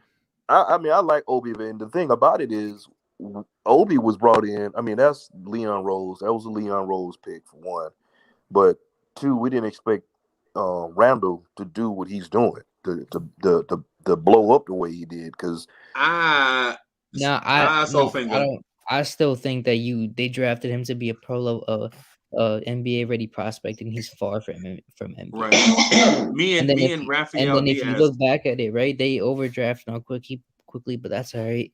They had 25 and 33. We could have came out of that draft. They could have came out of that draft with Devin. Desmond Bane is going to be averaging 19 points right now. Yeah. They could have came out of that draft with Devin Vassell, Desmond Bane, and quickly. Yeah. See, I like Bane. I was looking at Bane and what's his name up there in Sacramento. I'll be honest. If it wasn't Obi, I thought we were drafting Vassell. Yeah, but Vassell is a 6'5" small forward. Yeah, but he was kind of. They kind of talked about him as a point guard. Like they kept saying he could have been playing Fournier's role right now or Bricks. He's been averaging like 17 points per game. Devin Vassell? Yeah, he's been doing good. Wow. Okay. I don't think it's 17 but it's something like in the 14. Like the past two games, he's dropping 19 and 18. And it's just like, bro, his shot is just butter. Okay. I didn't see that come. Okay. Yeah. But the Spurs know. The Spurs always know what they're doing, though. Yeah, he's averaging 13 right now. And it's off the bench too. Yeah, but the point I was getting at, man, is what does Obi Toppin present to a team that looks to be a championship contender? And if y'all say energy, bro, he got the rim running, rebound. Look at Derrick Jones Jr. He's sitting on the bench of the Bulls and he does all that. Okay, He's not a great rebounder. He's like how about few average at best. Yeah, he's not a good rebounder. You can find a 6'9" rim runner anywhere. So we said rebounding, right? And Obi Toppin is averaging 2.8 rebounds a game. Yeah. He's averaging 0.8 blocks a game. That's actually good. Right. Yeah, no, yeah, like I said, Derrick Jones Jr. is sitting on the bench, and he kind of does he does more than Obi. Yeah, but he's sitting on the bench for the Bulls. And Obi by the end of this season is going to be 24 years old when the season is over. You know, the dude is going to be 24. I think he'll be fine, but he's not really a bust.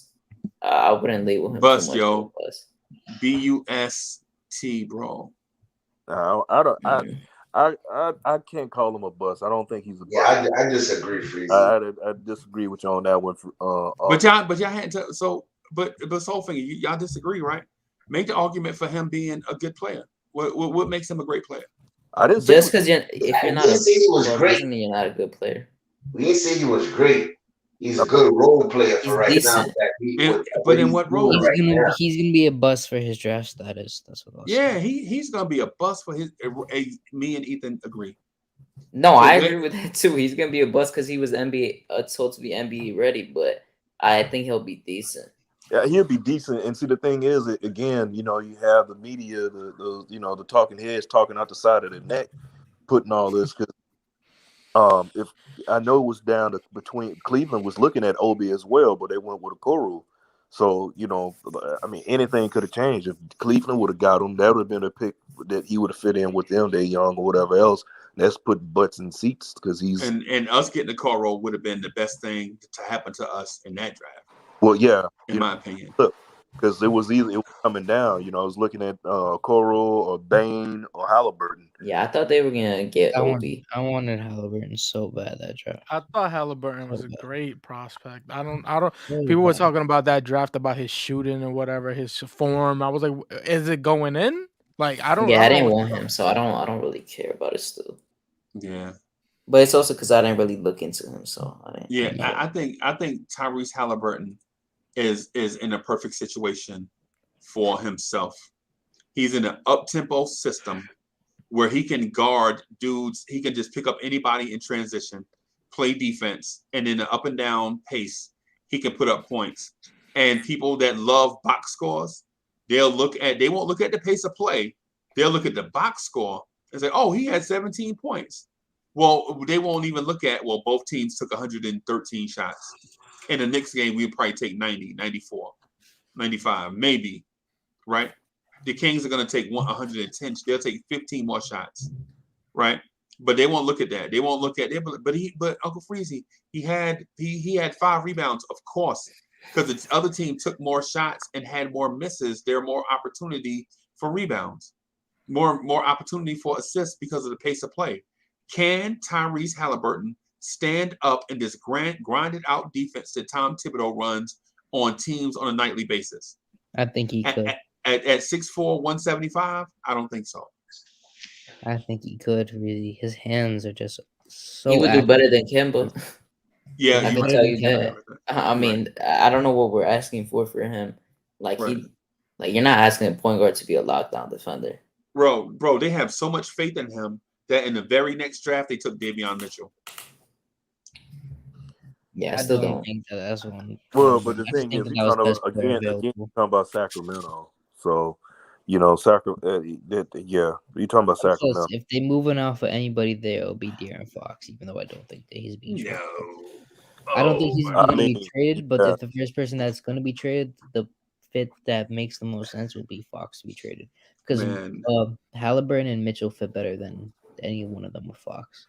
Yeah, because he presents height and length, but he doesn't present size. No, I'm saying because of the fact that Davion and Tyrese are both off-ball points, so they can both score and they can be your main distributor if you want to. De'Aaron Fox is just a straight-up point. He needs the ball in his hands. He's not ball dominant scorer. Yeah, he's a ball dominant scorer. Mm-hmm. And I think his numbers are inflated because he doesn't play D, and they play the fastest pace in the NBA. Right? Okay, let's not do that. Yeah, his numbers are inflated, bro. Who would you I rather? I agree with that to a degree. People were talking about last year that he's like 10 times better than Ja, and I was like, Nobody said he was 10 times better. I heard some people who was going crazy, but De'Aaron Fox is the most underrated player in the league. He's like 3 times better than Ja Morant. I was like, is he though? 3 times better than Ja. Put Ja in Sacramento, he's probably getting 30 a game. Anybody saying that had to be Memphis and glue. Yeah. And so the thing is I don't want to criticize every New York Knicks draft pick because I don't want to sound like Sherwin M to everybody because people like, and Sherwin M is my man, you know what I'm saying? But I don't want to sound like that. But what I'm saying is I believe if we look at things for what they are and not through Knicks colored glasses, I think Knox is a draft bust. You think? Yeah, well, if you want to say draft bust, yes. Yeah, I think Obi is headed down that road. Nah. No, I don't think so. I could see that. Nah, Freeze. I mean, if you look at the hype what that does came Obi with him, do, bro? He's shooting 18% from 3. It's like Mitchell Robinson. Okay, I'm gonna say this right. Wait. Hold up. This is the same Freezy that I was talking about last year, and I'll find the video. The same Freezy that I was talking about. I can't wait to see Obi's jersey get put up above the rafters. And then he started playing. And we were like, "Oh boy, what did we get?" But Freezy, you know, this is also a 5-game sample. I got receipts, bro. It's a 5-game sample. No, I say to a degree because if Obi Toppin's like a 7-point per game scorer throughout his career, but he just on a bunch of NBA rosters, he's a bust. Oh no, yeah, obviously. I mean that's obvious. But as of now, he's not currently a bust. He is. Yeah, you can't. I think what messed he's a Obi up bust was after that 2 years. I'm just saying that. No, I'm agreeing. I'm just saying for Freezy's thing. I just think what hurt Obi the most, bro, was the fact that the scouts are saying that he's gonna come in NBA ready. Super far from that. Yeah, right. That's what hurt him, and that's what people expect. So that's why they're gonna call him a bust right now. Right. They put those high expectations on him. That to put that, say he's NBA ready. That's just like with Kevin Knox. Kevin Knox was drafted way too high. He should never been drafted. Kevin Knox should have been in the second round. Kevin Knox was drafted off of a workout. Yeah, and also the Kevin Knox thing, and it's not fair, but what happens to Kevin Knox came to the wrong situation. Yeah. Right. Kevin Knox came to. He wouldn't have been the same. He would have been at least a 3 times better player if he got drafted. But Nuggets where he was supposed to go. Right. If Kevin Knox had been drafted by Sacramento, say if he had went to Sacramento, say if they'd have traded up to 8 to get him, he'd have been a much better player in Sacramento. If Kevin Knox would have went to a system where it's wide open, where he can showcase his I don't want to say limited to make it sound like he doesn't have talent, but he doesn't have a killer crossover, and he doesn't have a 46-inch vertical. But given time to get in the flow of a game, an offense, the dude can score, right? And if he had gone to if Kevin Knox had gone, I'll say this: if Kevin Knox had gone to Orlando, Kevin Knox would be a 15-point per game scorer right now. So into Orlando, Freezy? Huh? Obi or Knox? He said Knox. Knox, yeah.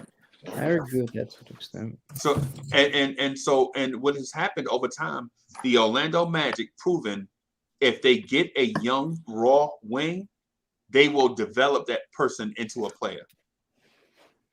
It's facts. I mean, it's facts. I don't know.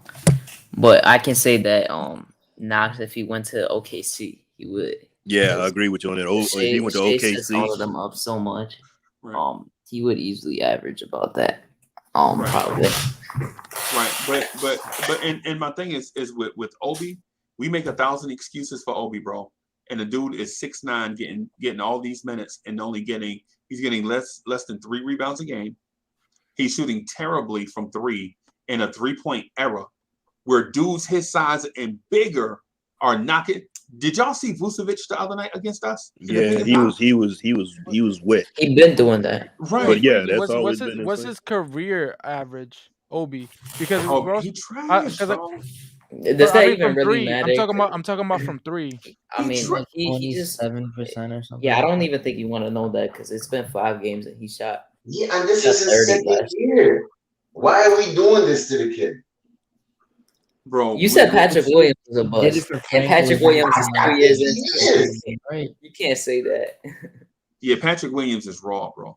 I don't know how you said that, but then you said you can't say. I never said Patrick Williams was a bust. He talking about me, Freeze. He talking about me.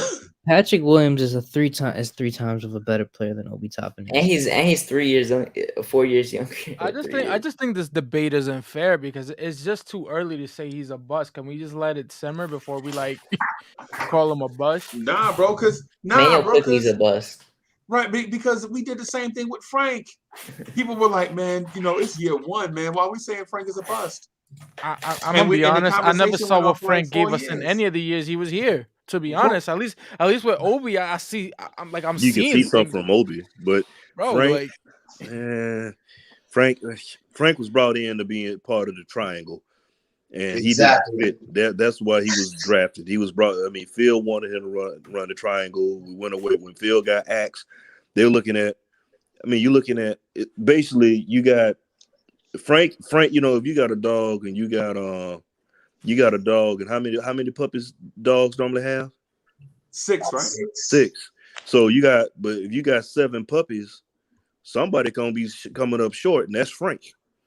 When it came down to it, it just he didn't fit the system. I mean, it fit the way we were going. It was no way. I mean, he's doing better in Dallas, New York, our developmental league, developmental team on the Dallas Mavericks.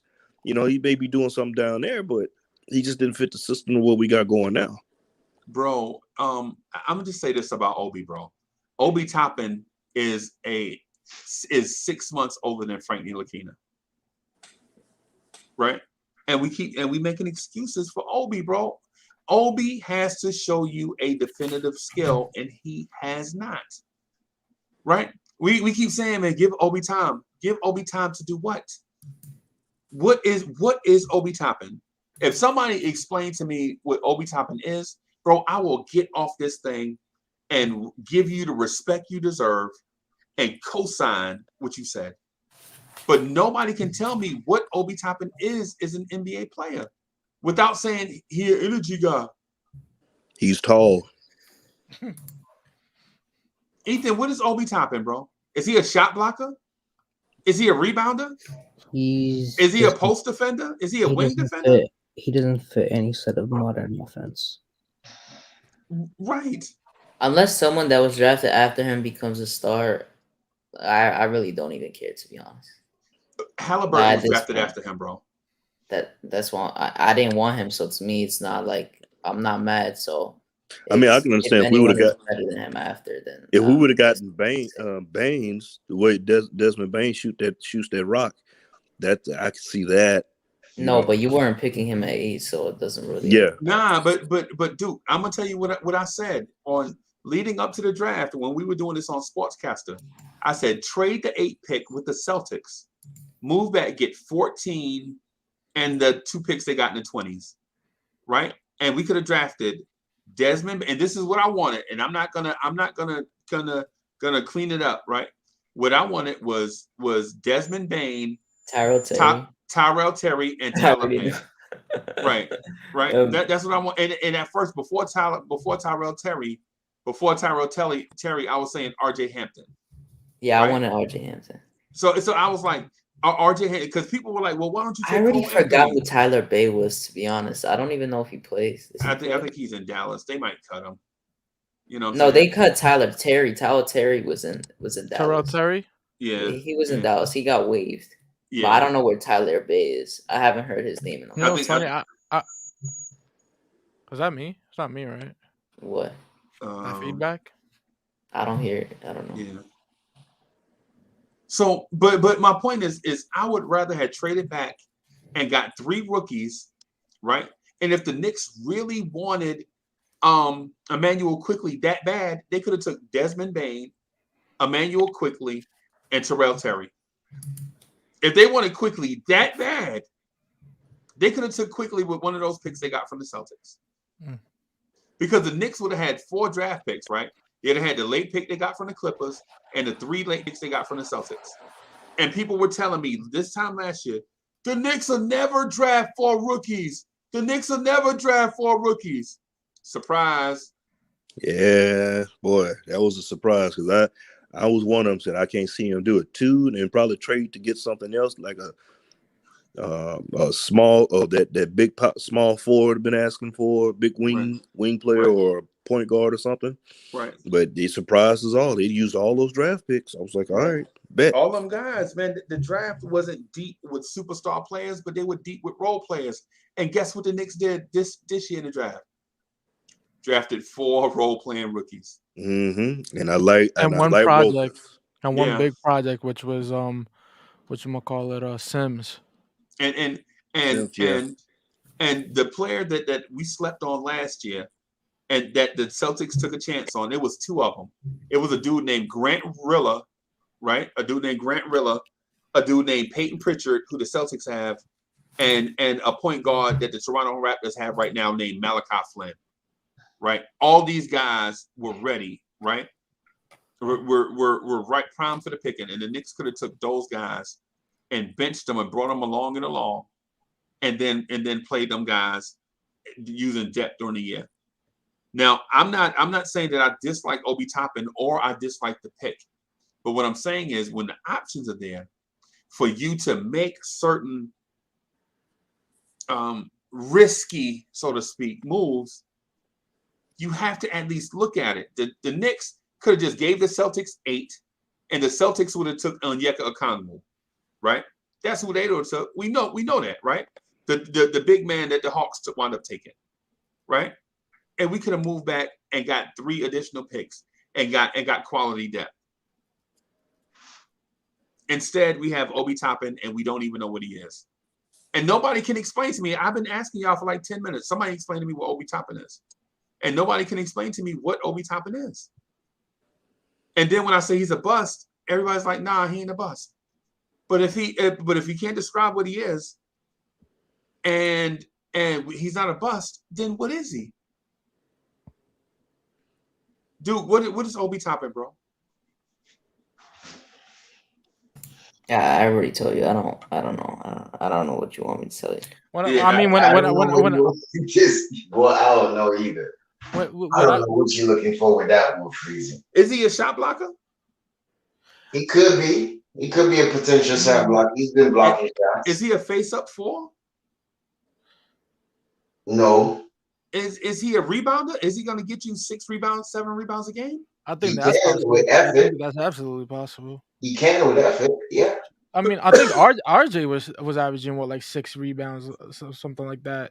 Right. Not like 5, something like that. It was close, but like 6. But Six, a 6'9" uber athlete can't get you 6 rebounds. I think he. I mean, that's also not fair considering the minutes that he's getting, bro. And I don't think he's crashing the boards as he's supposed to, because you got Taj down there bringing down the rebounds too. And when you look at it, Obi's running. Right. Yeah, and see that's a good point there, Stafford D. You know, a lot of times they get that rebound. Obi's breaking camp. He's heading down. He's down the other end. He's gone, bro. Randy Moss trying to outrun the other team's power forward. Obi's the guy that you played with that loves to cherry pick. Right. I mean, I'm gonna say this. I think what Obi does better than anybody on our team. I mean, that's hard to say, but I love the way he runs on the fast break. Oh yeah, that's money. He's always open on the fast break. But Darlie, we're not a fast breaking team. Yeah, he's the only guy that really gets passes in the fast break. But Freezy, you still gotta love it though, because we were last in pace last year, bro. And Freezy, I don't think it's fair to say we're not this team or we're not that team. We are. When we need something, we got it. I want versatility more than anything. So you want Obi over Patrick Williams? You gonna be honest. I don't really know Patrick Williams' game like that, so I can't really comment on that. You want Obi over Desmond Bain? Nah, I mean I like Desmond Bain. Yeah, I like Desmond Bain. Right, that's what I'm saying. I mean, come on, y'all gotta give me something. How did we get into that? We got Obi now. We're not gonna get Desmond Bain. Right. No, you're right. You're right. But what I'm saying is I believe, while my point does sound wild and crazy, I think there is some truth rooted in what I'm saying. I mean, I understand that it's far-fetched speculation at this point to say a dude 5 years into his second year in the NBA on a 4-year contract is a bust. Right? I understand that, right? But what I want y'all to understand is I don't know what I'm looking at. And this is 3 times that I've been through this. I've been through this with Frank Ntilikina. Oh, he's a 6'5" point guard. His thing is defense, and he'll be in 4 years, he'll be, yeah. And then Kevin Knox. Oh, he's a 6'9". Some people say he's 6'11". Fine. Truth is he's 6'7". But I didn't know what I was looking at with Kevin Knox. Wait, Kevin Knox is 6'7"? Yes. Yes. Wait, no way. Okay, let me look. Yes, that's what he was listed at, but he was never. They never upgraded his height. He's taller. Right, but so we don't know what we're looking at. And then the thing with Obi Toppin, oh, he's a 6'9" athletic power forward. But what does he do with that athleticism? Well, is he a scoring machine? Stepping out, is he a scoring machine? In his 13 minutes, is he going to get you 10 points a game? Yeah, every time I think about Kevin Knox, all I could think about is we should have got Michael Porter Jr. But I understand why we didn't draft that kid, bro. That bad. I don't. Michael Porter Jr. has actually been trashed so far this season. After getting that, but I wanted him. But bad. I wanted him bad, bro. Yeah. I wanted him bad. My dream scenario was Michael Porter Jr. 1 year and then RJ Barrett the next year. Oh, let me ask you this. So, what would you want Obi Toppin to be? Something. Yeah.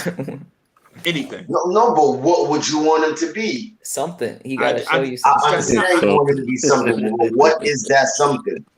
Just something. I don't know. My thing. I understand what your question is, because you're asking me not as a basketball analyst, but as a fan. Like, what do you want Obi to be? Right? As a fan, I want him to be a major contributor with something tangible. Like when I see Obi come to the scorer's table, I know these next few handful of rebounds. I know where they going. Obi in the game. He the vacuum cleaner. He gonna rebound, right? Yeah. Right? Or here come Obi Toppin. Man, he about to knock down 3 or 4 threes and then go back to the bench. But when Obi come in the game, bro, people keep saying Obi brings energy, right? And if my starting 5 isn't bringing enough energy, I don't need a dude coming off the bench to bring energy. I need to reset my starting 5. That's what I need, bro. Because if Obi Toppin is the energy that this team need, then the starters need to be shipped out. We don't need more Obis. We need more starters. That's what I'm getting at. Like if Obi can do something tangible, then I'd be good. Wait, you said we need more starters, but they can only be so many starters. No. He was saying that if Obi's an energy guy, what use of having the starters? He should be starting if he's an energy guy. And the starters we need more. That's what he was saying. But a 6-man to me is usually like the guy that brings the energy, because usually that's. I mean, normally it would, and I'm picking up what you're putting down, but 6-man is on lock with Derrick Rose. That's our 6-man. Yeah. No, of course. And Obi is he's just in a real unique situation because he's playing behind Randall. And I mean, Randall's been holding it down since the past couple of seasons. Right. Obi, not these past few games. He's got him. The Turner. Randall is a great player, bro. Yeah, he just No, I ain't slandering what Randall has done for this team. He's just getting me super tight these past few games. But I will say this: Obi is like a tweener because he's not quite power forward, but he's not quite small forward either. So because he's tight in the hips to move enough like a small forward, but straight down the court, he runs like he's running down the court like a cheetah on those outlet passes with no neck. Yeah, a cheetah with no neck. Yeah, that's hilarious, bro. But yeah, man. So I don't want to. I'm not bashing Obi, man. What I'm saying is, okay, I'll give you an example. When Stafford Don come on, and when Soulfinger come on with me in the video chat, I know that I can get all over the place because I have a bunch of points that I have written down before I jump on, right? And so I'll try to get to these points as quick as I can because I don't want them to be lost. I don't want our total conversation to be like a whirlwind of Jerry Springer reruns, right? So I know I jump around on points, right? But when Soulfinger come on, he bring balance to me. And the same thing with Stafford Don. They bring balance on the left side, balance on the right side. They bring the same thing to me that G-Man bring, right? When Cornerstone Kev come on, I already know it's helter skelter. You know what I'm saying? I know, and no disrespect to Cornerstone Kev, because he bring a lot to the show. Cornerstone, that's who he is, and I respect it. I love Cornerstone Kev for that. He bring a bunch of nervous energy. If you say one thing, you'll set him off. Like if you say Frank Ntilikina trash, you will set him off on a path and we won't recover. Yeah, he was. I think because that's why he was in the hospital and he found out we weren't bringing him back, man. Yeah, right. Oh, so, but the thing is I know what certain guys bring, and it's not that that's all they can bring, but they bring it consistently. I know when Stafford Don come on, Stafford Don is a moderator.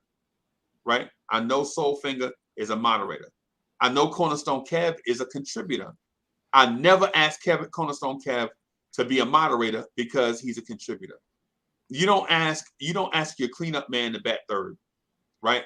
Because your third place batter is supposed to be the best batter, take a lot of pitches, see what the pitcher got, bat 310, 320, cleanup hitter, hit home runs, drive in RBIs. Right? Okay. Right. So I don't ask Soulfinger to be the cleanup man, even though I know he can do it, and I don't ask Stafford Don to do it. But Obi, you're asking Obi with a cleanup man's body to lead off and steal bases? Okay, I got a question for you, Freezy. Does every player that come into an NBA franchise come in with a role already established, or do some players come in without a role just because they're good players and they figure it out as the team progresses? Because remember, when we got Obi, we didn't know what this team would be. Right. We were confused out of our minds. You know what I'm saying? It's like now we have a team. I'm sure he's trying to figure out, like everyone else on in the front office is trying to figure out where does he fit in this team. Okay. Like to me, when I look at Obi, I don't necessarily think that he doesn't fit. I just don't necessarily know where he fits either. You know what I'm saying? He's kind of in that like limbo. Right. Because he doesn't. That tweener. He's a tweener. He don't have a skill set, bro.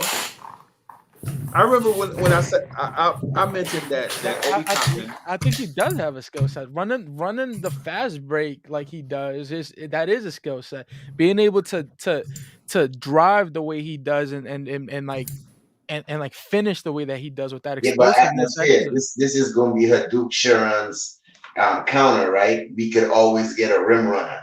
We could always get somebody like that. Right. So that's what they're going to come to you with that particular argument all the time. We can find somebody like that.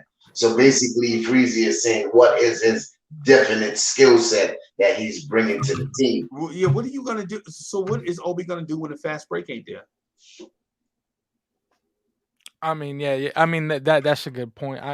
I mean, but we don't know because I mean, at least I'll say this. At least when he's open, he takes the shot. I wish they would drop. I wish they would drop. Like, but But that's like saying at least she put ketchup in my bag when I hit the drive-through window. I guess. Yeah, man. I don't even know. I'm gonna head out though. I'm gonna catch you guys. Hey, yo, you coming on the morning drive? The No, morning I'm drive not. at 8:45? No. He told you couldn't pay him to do that. No. But have fun. I don't know. Yeah, all right. I'm going to lay down. All right. Well, I think. All right, man. All right, peace out. So I don't want to make it seem as if I'm Obi bashing. I'm not. I want a reason to root for Obi Toppin. I want somebody to tell me what it is that I should expect when I see Obi Toppin. And what I'm getting on conversely is maybe he'll be, if Randall wasn't here or Tom Thibodeau don't know what he's doing. I'm telling you what you're gonna get from Obi. You're gonna get the energy, as you said, but you don't want to hear that. But that's what he's gonna bring. He's gonna bring rim running. He's going to get you at least some fast break points. He's going to give you the highlight dunks. I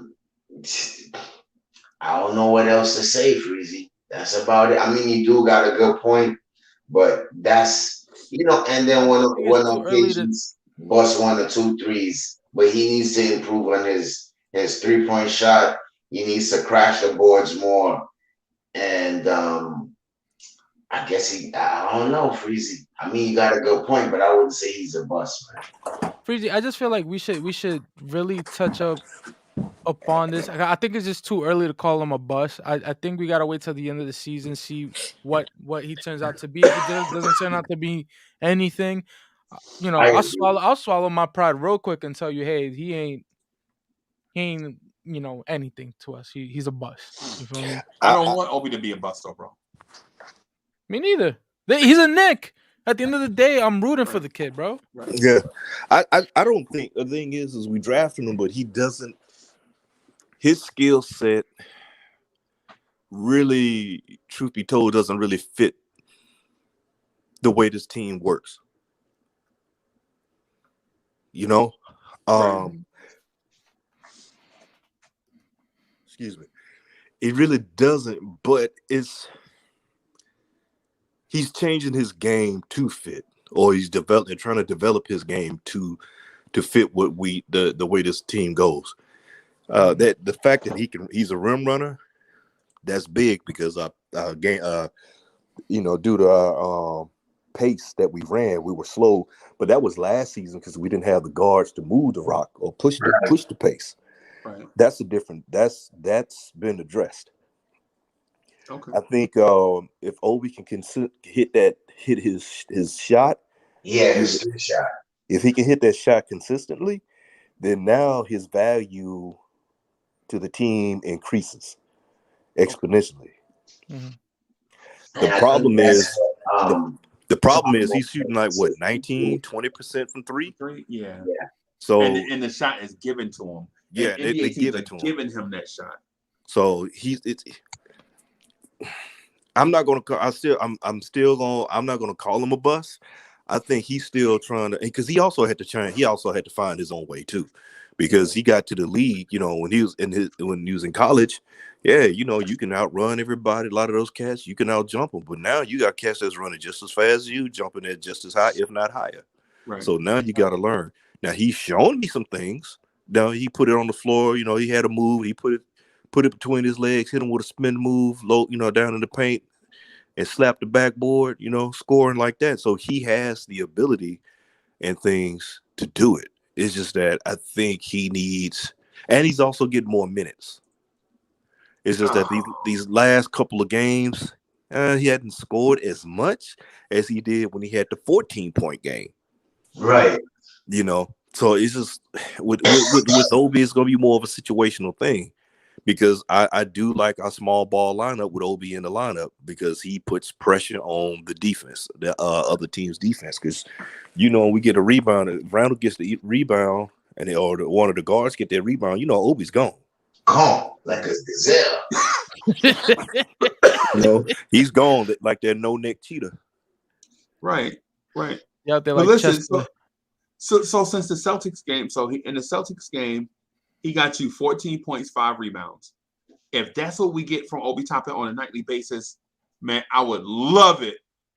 Love it, bro. The next night, he was 13 points and 2 rebounds. I don't mind. In the game we lost to Orlando, though, darling, in the game we lost where we needed offense, he was 2 points and 2 rebounds. So how many minutes did he play that game? So he played 28, 23, 12, 12, 13. But and you know another thing nobody's brought up, Obi's a pretty good passer as well. So Freezy, in your opinion, you don't think that he's improved from last year to this year? No, I never said that though. I'm asking you. Okay. Yeah. Hey, I gotta ask you. Okay. So I'm meaning to ask you, bro. So Uncle Julio got the suite in Charlotte for the Hornets game. Okay. I'll talk to you about the particulars in the text. I meant to tell you that, man. But Rob the Knick and his cousins are sitting in a section. I think they paying like $218 a ticket for sitting down by the court. And Jay Boogie and his missus, Jay Boogie and the fam, already had their tickets. So me and Uncle Fulio got the 4-man suite. So we need to get 2 more people to go in the suite with us. How much? Well, send me the information. Yeah, because it's man, it's something. That's fine. I'll sacrifice the little paper, but just let me know. Okay. All right. Yeah, I'm gonna try to remember tonight. But you know me, bro. You'll probably have to hit me up and remind me. No, well, here what? Before we come on later on tonight, let's have this discussion. Call me and we'll talk. Okay. All right. We'll do that. Bro. But so here's the thing I want to do. The thing about Obi is I want Obi to succeed, man. No fan of no team wants to continuously draft guys that turn out not to be anything. I think Obi's gonna be fine. Just in time, because I'll put it like this, and it's 2 different situations. When you compare Knox and Obi, Knox came in, the whole situation was just foul. I feel bad for the young fellas. It's a bad situation. But Obi, that first season was a redshirt season for him. And I won't say redshirt, but he was limited. Knox last year was redshirted. Right. But Obi's shown that he's developed and he's gotten better. Right. I think he's gonna be solid. Just me personally. It's controversy behind his draft pick because you had people ready to roll Randall up out of here. No handles, Randalls, dubious handles, the word of Dervish, and all this other stuff, man. But now, and Leon Rose, that was Leon. Obi's a Leon Rose pick because look at the skill set that he has compared to the cats we were talking about. Isaac Okoro, that's a Tibbs guy. Halliburton, that's a Tibbs guy. Yeah, those are Tibbs type players. Yeah. Baines. This is the question, though, Soulfinger, right? Mm-hmm. If he had got rid of Randall and got Obi, will we be where we at right now? Oh man, we'd be up there. Man, we'd be up there. We'd be up there one creek without toilet paper. We'd have Cade Cunningham right now. Yeah, we would have taken Fade for Cade. I mean, definitely. Either he or something. No, we would have faded for Cade and not gotten Cade. Yeah, you know what? You're right. You're right. Oh man, you hit the nail on the head with a sledgehammer. Yeah. In a very Knicks way. But hey man, let's wrap up right here, man, so I can get some rest. I'm thinking strongly considering doing the Knicks morning drive. Y'all gonna be up at 8:45? So 8:45 for you. Oh not Soulfinger, because that'd be what 5:45 for you, man. But you know what? A lot of times, Freezy, I told you, I'd be up, man. I'd be up. It's because it's like it's 1:24 here, so I know it's 4:24 your way. Yeah, so man. I'm more likely I may be up. You know what? I think I might just not do it and just do a pregame like 5 o'clock for the game? Yeah, let's do that. I think that's better. That way you can get some rest too, Freezy. I think you need Bro, I don't need rest, Dolly. Rest is for the weary. Listen, man, I know in the military they keep you up, man, but you out now, man. Yeah, man. So I meant to say shout out to Dolly, man. If y'all need big time production and you in the New York tri-state area, anywhere worldwide, check out Atmosphere Audio. My man Dolly started a good joint there. My man is got good business sense. He's got good artistic judgment and value. I trust this cat. You know what I'm saying? So if y'all need anything entertainment wise that Dolly can help you with, check out Atmosphere Audio. The studio was top notch, bro. Nice. I appreciate it, bro. I'm literally, while we were talking, I'm literally looking at other things to buy for the spot. Wow. Yeah, man. So make sure y'all do that. I'm not just talking, man. Make sure y'all check out Dolly. Dolly is a super sharp cat. Check out, if y'all have studio needs, check out Atmosphere Audio. You are in Brooklyn, right? Yeah, I'm in Williamsburg. Okay. Hey, that's where they created Brillo pads at, right? And Tootsie Rolls. Williamsburg, Brooklyn. Yeah, if you come, I'm right off Flushing Avenue, right? So right, exactly where they invented Brillo pads at. No, that's a fact, bro. Is it? Are you serious? Yeah, that's a fact. That's a fact. Yeah, with the but that's a fun fact, and the funniest thing is, like, how do you know this? Like, bro, because I watched Jeopardy for a lot of years, and you know how you watch something and you get these facts and you don't have a use for them, they just sit. Or you got a chance to use one. You had that save round. You got I got to let, hey, bro, hand on the trigger. You know what I'm saying? So, but anyway, let's rock. I'm gonna get out of here. Everybody, thanks for coming through. Let's go Knicks tomorrow night. We'll definitely be on. Dolly, as usual, it's a pleasure, sir. Staffordon, yes, sir. Soulfinger, thank y'all for being the balance to this show. You know what I'm saying? Y'all bring a lot of balance. Before you go, you said 8:45 this morning, or are we doing this in the evening? Nah, I'm just doing the evening, bro. Okay. Yeah, I'm gonna do it, man. Y'all are wimps, bro. Y'all talking about y'all need sleep. Oh man, look, I told you more like whatever. I'll get up. I just don't know if your fan base will get up too. No. Everyone sounds tired today, bro.